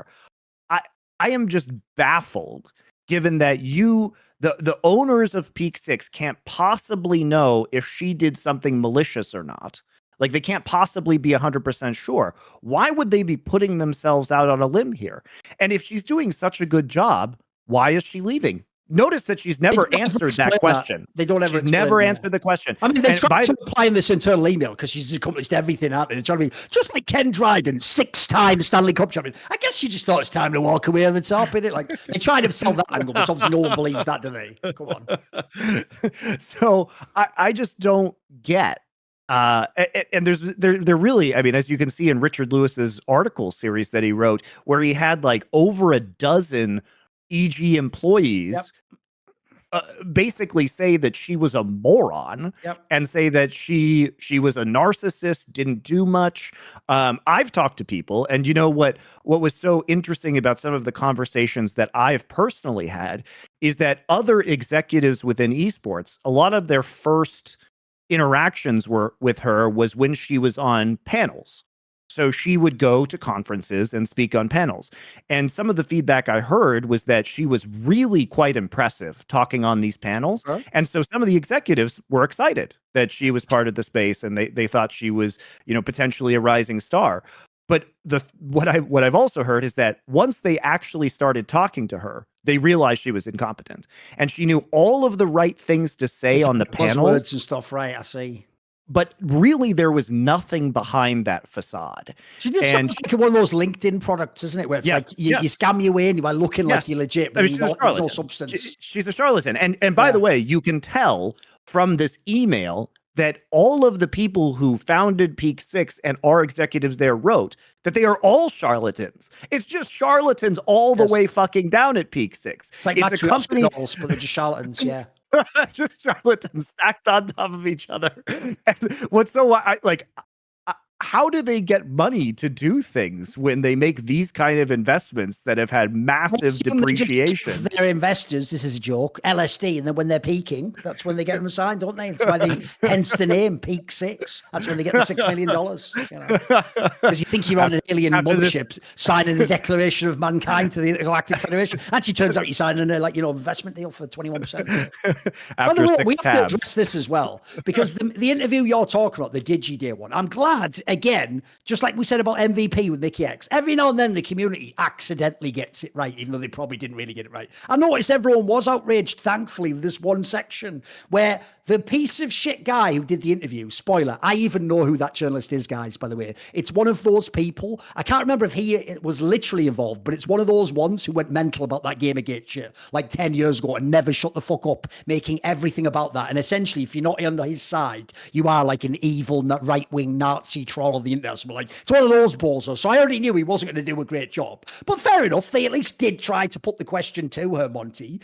What happened with the Danny shit, essentially? And she said, such an because this is what I hate about this sort of response, guys. You can always just say no comment. You can always say no comment. If you say that, by the way, especially in a puff piece like this, you just walk away. And some people will say, but you didn't address it. That doesn't matter. You win on that, essentially. You can't lose because you didn't give a comment, and you can't get into more trouble. What I'm about to read out will show you this person egregiously not only thinks they're in the right, but they are going to gaslight you about that forever. And they're doing what I think is one of the most cardinal sins ever, which is where you do this concept called Darvo, where you deny that you did it and you reverse it so you're the victim. So suddenly the person who did it to you, they're harassing you. So listen to this quote. When they ask her about the whole Danny thing and point out that she's deleted her Twitter account, never explains, by the way, why. They try to imply she had to delete it because she was a lightning rod for harassment. By the way, she was using that Twitter account to talk shit on other people in her field even. Oh, then someone had the audacity to @Nicole Jimson and be like, you are shit as well. Oh my God. It's like that famous meme where the woman throws like a shovel of shit over the wall with her opinions. Then when people throw their opinions back, she goes, bloody harassment, misogyny. It's like, you're doing the same thing, love. So this is the quote. They ask her about the Danny thing. She goes, certainly not a factor. We, myself or EG, have still not received any actual complaints from Danny or his family around this. Danny even posted on Twitter himself that he did not feel mistreated and had a good experience. So I know that's been a divide. Why would it be a divide, love? By your logic, there's no divide. Nothing happened and everyone saying that something did is wrong. Where's the divide? She goes, I know people want an apology. Why though, love? Why would they? If you didn't do anything, why would they want an apology? For nothing. But no, because here's what the piece of shit this is. She's sort of slightly giving a hand to it. She knows she did something, but then also saying, I didn't. Because then she says, but, and the way this is phrased is so cynical, you cannot believe this is a person who cares about other humans. But as of now, I have nothing to apologize for. She doesn't even just say, by the way, who the fuck taught this? Because here's the worst thing. People are going to imply, like you said, Monty, well, at least this person must be charming and good with words and articulate. Why the fuck have you put those first, 4 words in there? You just say, I have nothing to apologize for. You don't put, but for now, because that actually sounds like you're like, well, you know, I mean, I know like 3 months I'll probably just get arrested and put in federal prison, so I don't want to seem silly in 3 months. Put that, just say you have nothing to apologise for. Like, even the way this is answered is so weird if indeed you did nothing wrong and everyone's just harassing you. And by the way, that angle I actually think is genuinely ethically disgusting. The idea that, like, if you, like, wreck a guy, by the way, Monty, who apparently, like, begged not to play and he has all sorts of physical complications and it destroys his health, the idea that people like me and Richard going, that's a bit fucked up. Wow, stop harassing me. Like, mate, if you live in a world where that's the harassment to say, to out what the person did and demand they're held accountable, but what she did isn't like abusive behavior, then what are we even doing? Like, what standards are we working with here, guys? It's just nonsense, isn't it? I thought that was a mental fucking paragraph, mate. I can't even believe they hit send on that. Like, what are you doing? That's even just bad PR. It's just bad PR, mate. It's also the fact that at least one of the good things that the reporter who did this article did was confirm that with somebody at EG that Danny is still on their payroll. And she said it wasn't a bribe, right? But he's still on their payroll. And as was reported by people like Thorin and Richard Lewis, was that they had made a deal with Danny's parents in order to keep him on health insurance during this period and keep him on the payroll, which was confirmed by an internal source at EG within this article. So, of course, when she says, why in the esports winter would you ever pay someone health insurance and salary to do nothing? By definition, you wouldn't if there was nothing else going on, right? Especially in the first year after you lost your 10-year biggest sponsor in the history of your org. Sold those players from your team, like MVP of the league, inspired us to just sit on the bench. Like, you're obviously saving costs. So like that people, she doesn't get this. In another year, you could maybe get away with that, Monty. It's even more egregious that you're just spending money for nothing now. It's so obviously a bribe, isn't it? Like, you're obviously just paying him hush money. Like, please don't say anything. And of course, she references the fact that Danny like tweeted support of EG. Of course he did. By the way, did you mention when he did that? Oh, it was after the news all came out and you forced him to do it, or you asked him to do it. And he said, I would like to continue getting health insurance and paid by you, please, for the remainder of whatever contract that I have. I'm just coming out the emergency room now, and you're a police officer and you'd like to speak to me because my wife, she's got all black eyes and a broken arm. It's in a cast. But then she goes like, you go, excuse me, madam, is there some sort of a problem here? And I go, whoa. She doesn't need to talk to you. She's totally fine. And also, she's on the payroll at my company. She doesn't work for me. She's on the payroll at my company. She's totally fine. So until she says something, I haven't done anything wrong. Like, mate, how obvious is... Does no one get how insane what they're even saying when you piece it together is? Oh, you know that young player that I've essentially bribed and he gets to have health insurance and a salary for doing nothing? Yeah, he doesn't come out and say that I abused him previously. But weirdly, I'm just giving all that money. You're even like telling on yourself. Look at the story. It wouldn't take fucking Poirot or Sherlock Holmes to figure this one out, would they? He wouldn't be gathering everyone in the room. Who could it have been? Who did this? It's you. You put the pieces right on the table for us there, haven't you? It's so crazy, man. I just can't. I can't believe any of this. And it's also the fact that it's the timing about everything. The fact is that Danny didn't even announce, that nobody announced that he was going to be part of their content creator collective until after the news broke about everything that happened to him. And it wasn't even an official announcement. It was just a one-off tweet from Danny. Why would you not even make graphics? Wasn't that tweet even like the day after or the day I did the video? I think it was the day of or the day after. And they didn't even even prepare like a video or graphics assets to promote their new creator. He, again, guys, hasn't streamed since April and was removed from the website. So he actually is just getting paid hush money at this point in time. I'm sure probably this story will come out in the long run eventually, right? So he might be willing to talk about it down the road at some point in time. We'll see. He seems like a pretty shy guy, so perhaps he just wants to move on with his life. But this is a story that is pretty well documented from sources internal to EG. Go read Richard's article. There's like a dozen sources. There's like a dozen sources who are talking about this stuff. I also think it's funny when it's very clear that almost everyone within EG deeply dislikes Nicola Point Jameson to the degree that they are willing to go to investigative reporters and put their jobs on the line if they are discovered. Obviously, people do everything in their power, journalists do everything in their power to protect their sources, but they're willing to take some risks to get the truth out there because she is so hated. And to send this email around EG when you know that half of these, like half the people who are reading this probably loathe this person is psycho. It's psycho. There is no good morale within the EG organization right now because people really don't like this leadership. And so to say that I can't even imagine working at EG, having seen all this shit, and then reading this email because there's no hope for the future. Now it's just like, well, we're never going to have good leadership because it's just shit all the way down. It's shit from the top of Peak 6. So how can you, if nothing is going to be punished about this, bad leadership, I guess we're just doomed to bad leaders forever. I mean, let's be real. You can have someone who's well liked within an org, even maybe they even had success at one point in time. Think of like sports coaches, etc.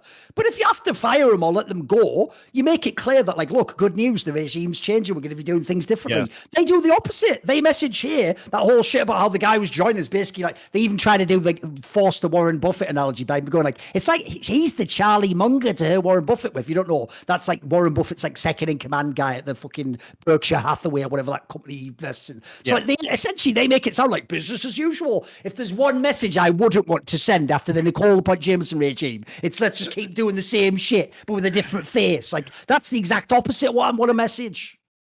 It basically says that this email, because it is so overzealous in its praise, makes it seem like she was the pinnacle of what EG could be. That was perfection. She was the best. They said they were the best in the world. So how can you get better than the best ones? They're the best. They're the best in the world.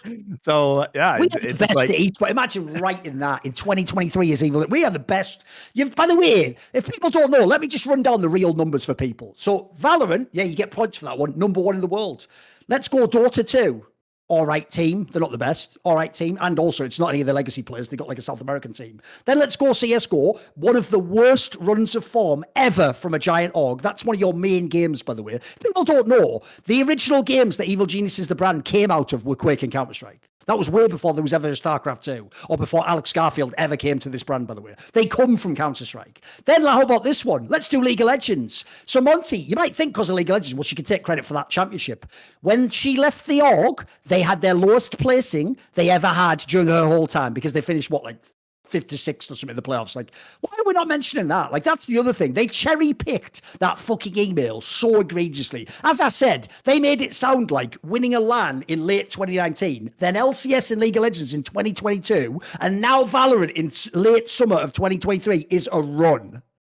What's the run there? Like, what? By that logic, by the way, people in Korea who went to the army, then came back 2 years later, had a run that was uninterrupted. Like, you could just have years where you do nothing now. Like, fucking hell, what's going on? All right, Oscar, his run continues, Monty. His run since season 2, still continuing. Give me a break. So egregious, isn't it? And as you pointed out, I'll just reiterate here. The real reason you should be worried about this is the riot concept, which is when you don't fire anyone and you even make it clear you don't disagree with what they did, how are you going to get a change of things? You're not. You're going to get more of the same because actually what you're saying is we agree with the setup and the values of this person, so we're going to hire more people and keep... It is business as usual, which I actually think is the worst news ever. Not least because here's why it's so dumb, Monty. Because of the Valorant result and the fact you're probably going to have to re-up in League, now is the best time ever to just wipe the deck clean and allow people like... Dude, you think I fucking love Potter, who's someone I worked with on Flashpoint and many different things. I've known her for about 15 years in Counter-Strike. You think I don't want to support evil geniuses and love when they do great things, but I can't when dickheads like this are involved. And if I know it's going to be the same shit, and if I know the gamer doc idiots, if you know these things, it just kills your ability to enjoy the team, really. The other thing that I've hated about their messaging is that Nicole did a god awful LinkedIn post as well, basically celebrating her success. That's just, I mean, it's more of the same, right? It's just more of the same, PR buzzword garbage. But I think one of the things that is really, I haven't talked to Potter, Christine, about this, but one of the things that was frustrating for me is that Potter has been an insane competitor for, a decade and a half, 2 decades at this point in time. And like a lot of the focus she got was like on being a female coach who won, which I think robs her of a lot of the glory, because it's about, to me, it's about her insanely long legacy. She's not even competing against other women. She is just competing in Valorant. If people don't know, she didn't win like the Game Changers World Championship. She won the actual Valorant World Championship as a coach. Like in that scenario, like, look, you can certainly say she was the first woman to do it. That's an interesting piece of trivia. But actually, the fact she's a woman is almost irrelevant to the fact she just beat everyone who's a coach. She just beat them all.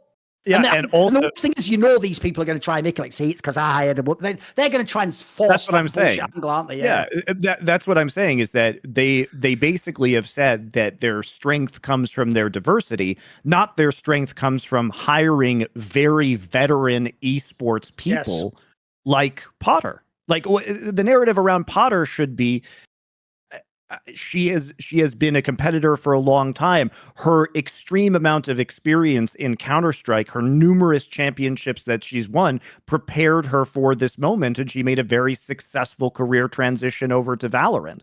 I think that honors her career as a competitor, not because of how she was born. That's my opinion. So I feel like in doing all of this stuff, they are also actively taking away from the success of the people that they have hired. And I find that to be disappointing. Also, I'm just going to put this out there, right? If you have the audacity to suggest when you win it's because of diversity stuff, then you yourself have opened all the ideological door for someone to come in and, with people like Nicole Jameson or GamerDoc, go, well, there's an example of bad diversity hires. You've done that, not me. I don't judge it on that. I just judge if you're good at your job or not. But I assume, by the way, if you're an org that has like very successful women in, you don't want people to think they were just hired just because they're a woman. But actually, you're laying the groundwork for that when you try to, which, let's be real, has been the MO of this org the whole time, Monty. Every win, the exec jumps out and goes, that was me. And then when they lose, they cannot be found, bro. They just disappear in the background like Predator cloaking. Like, you never know that they were there. The joke about the gamer doc, like I point out in my video, is she would just flat out have radio silence about the game until they won. So in Counter-Strike, she just had radio silence for like 6 months. It was mental. Like, she just stopped talking about it, and then they would win a game. Oh, hello, it's me again. That was all me. It's like, if it's all you for the wins, it's all you for the losses, isn't it? It's logical. It just makes sense to do that, doesn't it? Yeah, this is just by so the way, I'll tell you one other depressing. thing you will love. You will actually love this, Monty. It will fucking drive you bonkers when I tell you this, but you'll love it. Do you want to know how actually Travis has gotten to the point through doing nothing where he's now no longer getting any flack about the fact he can't come out on Nicole Jameson? Are you ready for how fucked in the head League fans are? They go, because it's the point that Richard made. It's an accurate point, but they're using it completely, they're misusing it completely. They go, well, it's actually good from Travis that he doesn't comment, because obviously he has a conflict of interest because he was involved with that. You know what the obvious follow-on that is? That's why you shouldn't date people in your fucking industry, you cretin. Your whole fucking job, your whole career was covering the LCS, and because you had to get your dick wet, you can't ever comment on massive corruption of a CEO of a team. It sounds like you shouldn't be doing step one then, should you? Because I agree, after the fact, it's too late then. You can't comment. You will look like you're either a jilted ex-lover, or you look at it's inappropriate, or it will seem like, but you know them personally. But just don't do it in the first place then, bro. Don't do it in the first place. Don't get involved in that scenario. Essentially, Travis, there's only like 50 whole people in the world you can't have sex with, mate. Can you just not have sex with those 50? There's like 8 billion you can. Well, the joke there is obviously most of them wouldn't fucking going for big gums, but whatever. Hypothetically, but obviously just stay clear of those 50. Just stay clear of those 50. We're all good, mate. So here's the thing I don't also understand. It's not like they were in a serious long-term relationship. It was like as far as I understand. Yeah, a few weeks, few months, something like that. Why is it a conflict of interest to discuss this years after it happened and say, like, yeah, I dated this person, but what they did was wrong, and I can actually do investigative journalism on this. I don't understand why that can't happen. It's like you casually dated somebody several years ago. So now it is unethical for you to comment on their stuff that has nothing to do with you. You haven't lived in the same state in years, probably haven't seen each other in a really, really long time. It's ridiculous. The whole concept that he can't talk about it is ridiculous. I also do think he could if he just was a pro. Come on. Of course. Yeah, you just do it as a pro. If you're upfront about it, people can make their own decisions. Like maybe they view you, maybe they do view you as a jilted ex-lover. But at the same time, if you have ethics that are against this person, it's not like you're married to them or you were married to them, and it's absurd. Also, I will say, of all the people to choose to suddenly be like super concerned about his ethics, like, does Travis mention in his other interviews when he's like best friends with another team owner that he's talking to in the interview? Of course he fucking doesn't. Like, if anything, you're already like, it's already too late for you, mate. You're already totally embroiled in that scene. Like, half the people are actual friends of yours and people you actually for real have like gone drinking and played karaoke with and shit like that. So like at this point in time, like you can't really pretend like you're some totally like object. I'm just here to report on the scene, bro. Like, yeah, it's even the thing Richard pointed out with the Mark Z thing. Like, all you do is essentially get Mark Z to just do your dirty work for you, which you then sign off on. Spoiler, as soon as you approve the video, it may as well just be your video at that point in time. That's how the chain of command works. It's your video, innit? Don't worry though, Mark Z will come out with another blame game. Blame game? Who was to blame for what went on with the email though? It's really a systemic problem. The joke is he'll just blame Tim Berners-Lee for inventing the World Wide Web in like 1996 or whatever the fuck. Because if it wasn't for him, then she couldn't have ever sent the email. Like, you know what I mean? Give me fucking break. It's too much. I'm just hopeful. I'm hopeful, but not anticipating. But I do hold out some level of hope that the independent investigation that Riot has is going to do something. I don't think it'll do anything for the reasons that we've discussed. But don't worry about that one, mate. Because here's the problem: now that she's gone, it doesn't matter anymore. You know what I mean? As long as she doesn't come back to another team org, it doesn't really matter. And the key thing for me is this: this is actually the EG one actually worked out even better than I thought, mate. Because if you notice, despite the cover up that they attempted to do, we won. We actually won this battle. Like the real sentiment, much like with Astralis, but the difference is, Monty, it took a lot more years in CSGO because the team was so successful before people believed us. The key thing is this: if me and Richard Lewis left Esports tomorrow, there are two things people will all know. The Nicole Point Jameson thing was a clown show and they wrecked Danny, and Astralis were fucking morons who ran the team in the ground and everyone hated them. Like, as long as those things are known, it's not the same as like putting someone behind bars, but it's actually a minor win. If you're a journalist, it's about the best you can hope for. The best you can hope for is essentially some variant of the truth gets out and is believed, you know? Yeah. And I will say, at least in the esports space, despite all these like weird ass glowing comments, at least the fan base does seem to actually know what's going on. They seem to get it, actually. Yep. I'm shocked. I am actually shocked that the fan base of the various games has actually done their research, managed to read things, get the sequence of like events correct, and assign blame properly. I don't know many other times where this has happened, but it has happened here, and I'm grateful for it. Right. Yeah, exactly. Almost accidentally got it right. It's incredible that has happened, but I can actually appreciate that also, Monty, because like, you know this, mate, we've had scenarios like this with people like TSM, and then all the fans just gaslit you that it never happened, and it was like, no, it's all fine, it's all good. Cool, no problem. Like, brilliant. All right. That's what made you feel like you were going crazy with TSM, because a lot of it was just on camera things that people had seen, and they just defended it, which was just completely asinine and insane to me. But part of that, I think, was the fan base was a lot younger at the time, and the fan base is older and hopefully somewhat wiser now and able to apply objective ethics to things. And so it has been, I will say, a pleasant surprise to me that this has occurred. So, like I said, mainly that segment's about comedy. It was more about how funny that email was. By the way, once I found out, guys, that I could just actually use that email, it was like safe to put it out, I decided we had to read it out. It's just too good, isn't it? It's too, because again, if I read that without showing it, they'd think I'm like over. They'd think it's me who's adding like the names or something. Like, there's no way it really said Sean Connery. By the way, it's Sean Connery as well. Bruh, you're actually going to compare someone who might have been an incompetent diversity hire to Sean Connery. Right, do you understand? Sean Connery, I've talked about this on the fucking LFN thing we just did. Oh, no, actually, that episode hasn't come out yet. Technically, don't worry about that. It's coming out soon. When we go on to the next section, there's a part where I do this little rant. Basically, Sean Connery is so cracked out, he could literally play people from any country and just do a Scottish accent. And we all just agreed, this is so good. I'm just fine with this. Yep. Oh, you're from Spain, are you? Yep. Sounds good to me. I didn't know about that. Sounds Spanish to me, mate. Let's let him cook. And the guy was fucking like, how dare you compare Nicole Point Jameson and Sean Connery, a fucking legend of the industry. I believe you are an immortal Spaniard and Highlander. I believe you are a Soviet submarine captain in the Hunt for October. It's so good, you don't care, man. It's just so good, isn't he?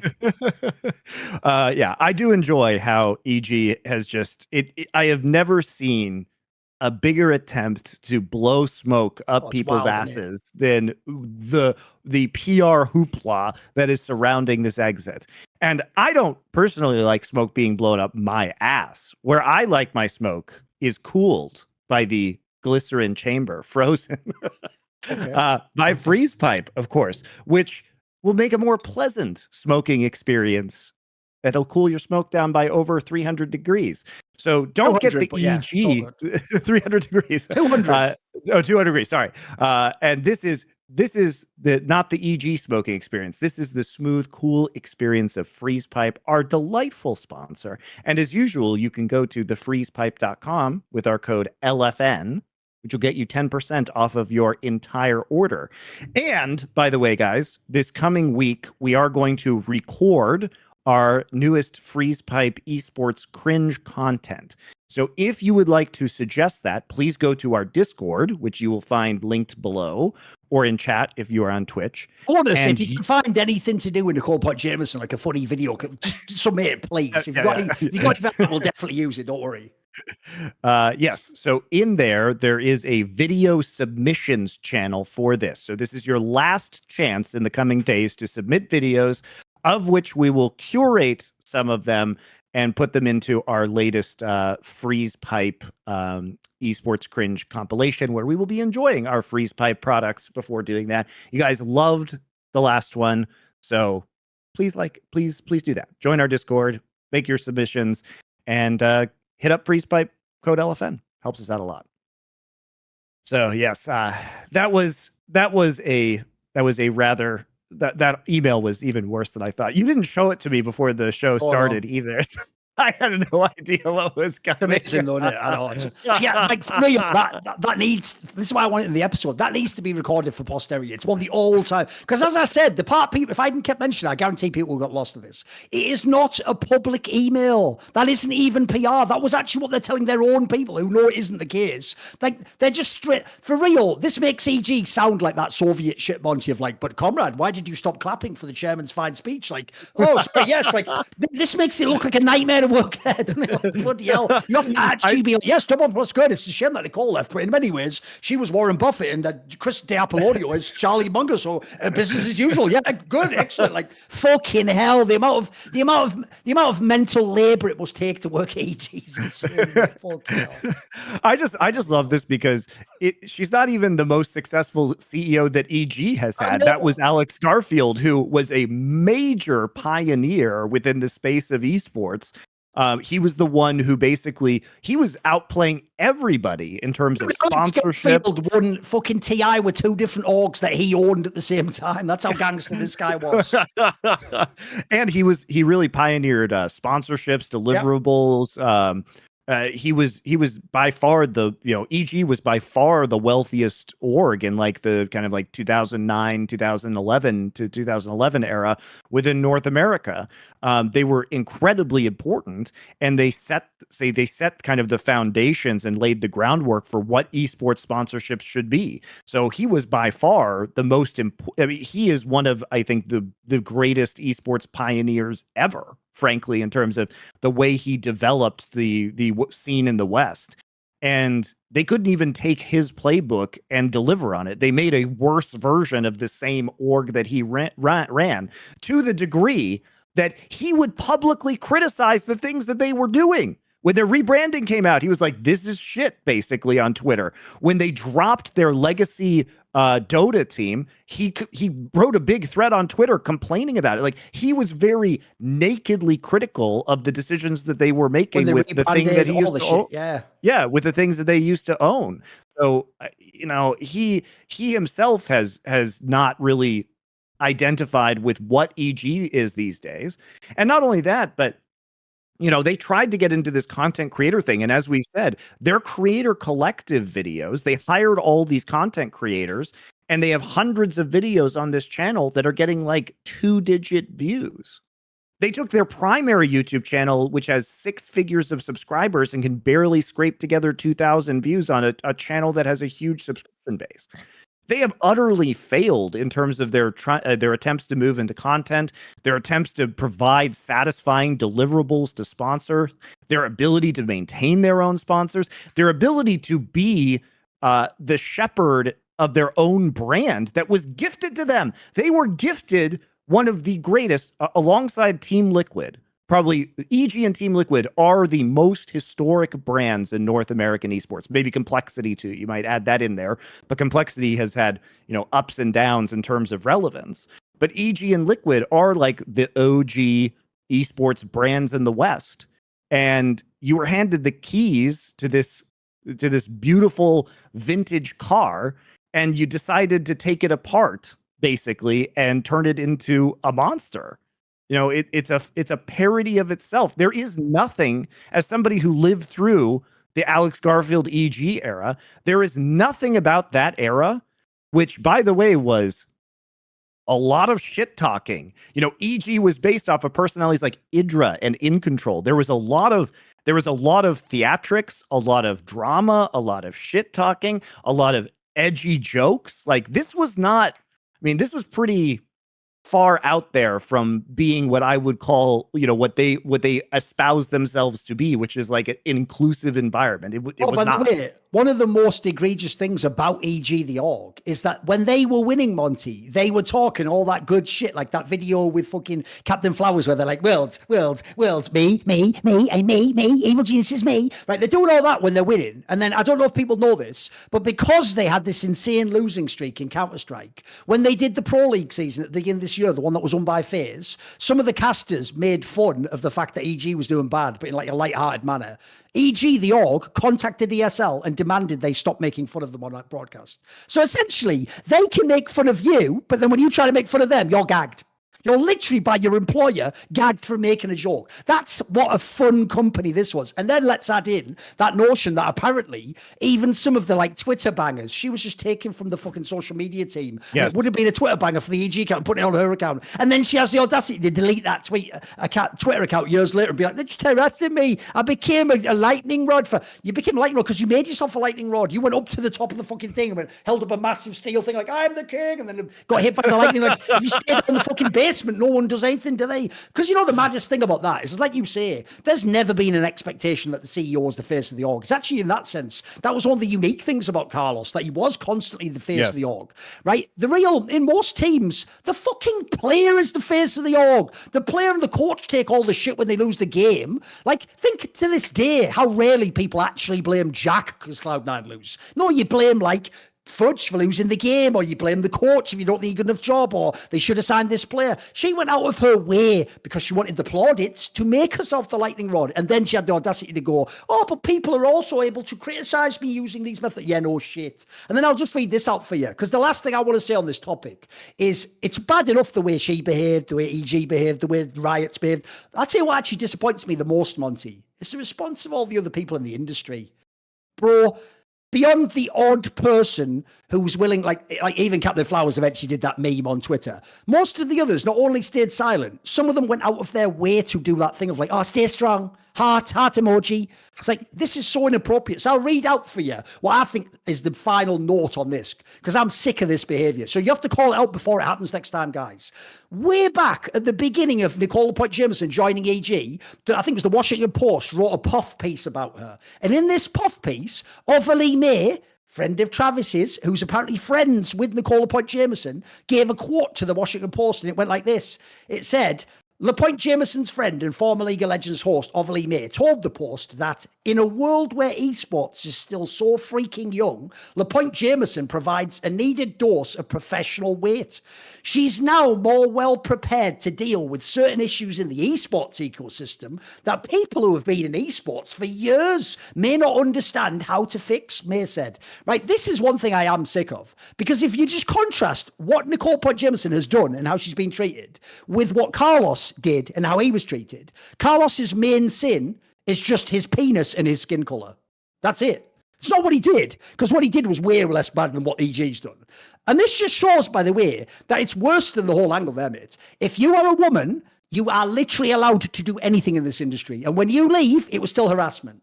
Why the fuck are people... Here's what I don't get. I get if you do it in a DM. Send a person a DM, or, I thought the way you treated you was harsh, or, it's horrible. Why are people publicly co-signing this person? I think that's gross, mate. Especially when we all know it's an open secret now what she did. It's like, I think it's so gross, mate. It's so gross. Come on. It's also the fact that we know from Richard Lewis's articles that she was basically running social media inquisitions at EG itself, where if you liked the wrong tweet or you responded to a tweet, you would be part of an HR investigation at Evil Geniuses. There was basically... Yeah, there was basically like a secret police of liking the wrong tweet gets you hauled into the HR office or a talk with the executives, which is like the amount of company resources you would have to dedicate to finding if somebody liked a tweet that you didn't appreciate. Like, why are you even spending your time and money doing something like that? And I think with the Carlos comparison, like, yeah, he basically, we've been over this with discussions of Carlos in the past, but he really didn't do anything besides make a tweet. Social faux pas. That's what he did. Essentially a social faux pas. Yeah. Yeah. And then he doubled down on refused to apologize for it. I'm not going to pretend that, Carlos is... Let's just think of what the wording was. He didn't apologize, Monty. She just 6 months said she won't apologize now, but everyone's just cool with it. They're all just fine with that, no problem. By the way, in my opinion, an apology is the absolute bare minimum. That should be just expected. Even if, by the way, you do it in a bullshit way, I would expect at a minimum this apology, Monty. Even though I personally think, things have been twisted where I understand some people have been hurt by this, and so you'd at least do that. You do like the most minor mea culpa, at least, just for PR purposes. You think? I think you apologize. First off, because something bad happened, but second off, because even if you say it wasn't my fault, you could say it was my responsibility as the CEO or something, something like that. Like what we know, there's no disputing the following facts. Danny was burned out, and Danny was extremely psychologically stressed by what was going on, and there was obviously a failure to recognize that at EG at the bare minimum. And so I think you just own that. The problem, Thorin, is that might set you up to be liable for a lawsuit, which is probably why they're not doing it. I think if we're being honest, there is they have probably talked to lawyers, and the lawyers have said there is a risk here where if you take any kind of public accountability for this, then you could be sued by Danny at some point down the road. So it's probably why it's not happening. But yeah, I do think that it's very clear that something happened, and whether it was your fault or not, at the very least, you could say there was a failure and a lack to recognize what was going on. And that's that, I am the CEO and therefore I am partially responsible for that. Or like you said earlier, just say nothing about it. Just say nothing. Like you don't have to comment on it, but to be so defiant when there is ample evidence that there was at least a level of, I would say, I'm not going to say malice, callousness towards his situation. At the bare minimum, there was callousness towards the situation based on what people say the executives and the leadership of EG knew about the Danny situation as it unfolded. It seems very difficult to believe that there wasn't a level of, well, we have to have this guy play because if he doesn't, then we can't, trade him or sell him to another team. He's going to lose all of this value on the market. And that was a contributing factor to his. By the way, here's one thing I'll throw out there. Everyone's taken for granted that this is always where it was going to play out, Monty. Remember, and this is a very real piece of information, If they hadn't last year, I'll even just tell you who it is, they wouldn't let me have Peter Dunn on any of my shows. And if you don't know, Peter Dunn is the GOAT fucking guest for talk shows. So I just decided then and there, I actually had no idea if they'd done anything fucked up. I just said, right, you know what? If you're going to fuck with me, I'll fuck with you. So let me have a look what's going on at EG. And spoiler, it was like an onion. Every layer I pulled, there was more layers and they all fucking stunk. So I kept pulling. Right, if that doesn't happen, Monty, why does this story about Danny ever come out? It doesn't. It would never have come out. And here's an even worse one for you. My God, mate, what would happen if someone who wasn't Richard Lewis or Thorin broke that story? What if some guy, maybe it's our pal George, who doesn't, at the moment, I know, keep stepping in the light over the influencer line a little bit, so he is making himself look a bit silly, but in theory, he's a legit journalist. What if someone like him broke that story, and then EG does the same playbook, right? The day the story comes out, they do the damn tweet, and then it's radio silence. Then they probably get the fucking genie back in the bottle on this one. All you need is enough... All you basically need to be able to do is ask, is the credibility of the journalist legit enough? What fucked them was this, is that me and Richard put our names on it. And if people don't know, Richard has never been wrong and I've never lied. And no one's been able to ever dispute those two facts. So all you need, like, essentially, if that's what it took to get this and they still covered it up, fuck, guys, I don't even know what's going to happen in the future in League, because we're not going to be here forever, by the way. I'm not going to be doing these fucking videos for like 20 years on this topic. Like, I actually, if I even made this point before, do you know how little money you make for how many hours it takes to do these stories? Like, to do the Danny story, probably like 15 hours of work. Like, spoiler, I make a lot more in an hour than fucking whatever I made from a YouTube video. That's actually not worth my time. Yeah, you know, when people go, you guys are nutter. If I wasn't a nutter, why the fuck would I do it? I actually did that because literally, like some fucking movie, I just thought it was the right thing to do. It never made any opportunity cost sense. The joke is, I actually should, for real, have just made 10 videos about like the best Counter-Strike player in 2007. That would have actually been a better use of my time and money. But the point is, on the case like this, who the fuck's going to expose this if not? Like, I actually think this is so sad to me that, like, we sort of barely caught these fuckers. And if anything had gone wrong along the way, like I say, if some rookie journalists had broken it and they released that tweet and do the collective thing, they probably could have squashed it, mate. Enough people would go, well, maybe he's made a mountain out of a molehill on that war. Maybe he's exaggerated. It's only because essentially me and Richard, and here's another thing people don't get. You do know one of the reasons why all these sources were so cagey and would only come to me and Richard is because they're so scared of being sued. Do you guys never sit back and think, can Richard Lewis not be subpoenaed to court? Of course he can. Every time he does a story like this, by the way, he is risking people potentially putting millions against him and just sending him to court and for years. But what he has to do is be so legit they won't even waste their time doing that. They know it's like essentially a waste of time.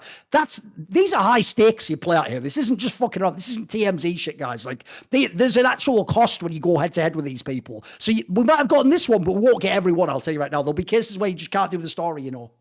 I just hope that the result is the same, because so oftentimes in esports, the reward that journalists get for doing good work is just getting attacked and having people not believe them. And as I said earlier, it seems like the vast majority of fans understand this pretty clearly. It's like a rare one. And so, like, at the very least, your work and Richard's work, I feel like this is one of those rare times where, even though it may not have paid off monetarily, at least it paid off in the fan response and like the proper outcome, which is like enough of a reward if you really care about esports in its own way.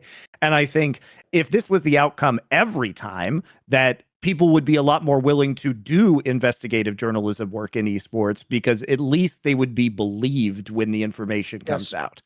But it does seem like they are believed. And I have to say, part of this is probably because this is going to sound weird, because of the failures of EG in terms of them not having fans because they screwed up their own brand and their own teams.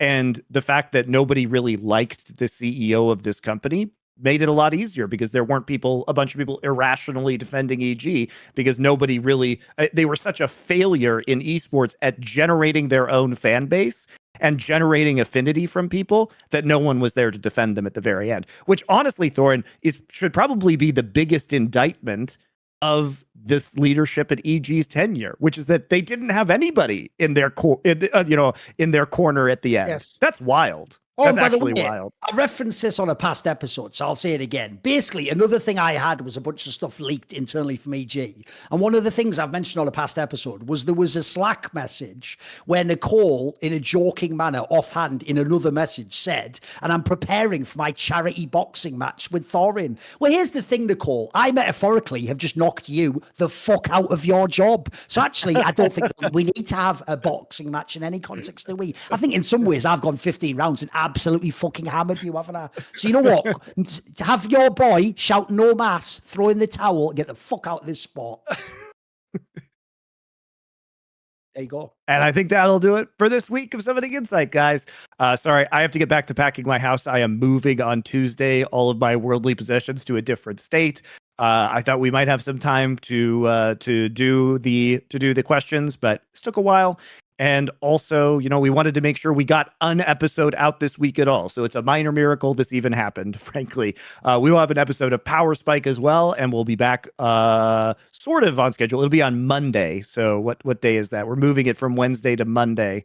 Monday the 11th will be the next time we do Summoning Insight Live before Thorin takes a little hiatus himself. And so we'll see you then. Catch you next time.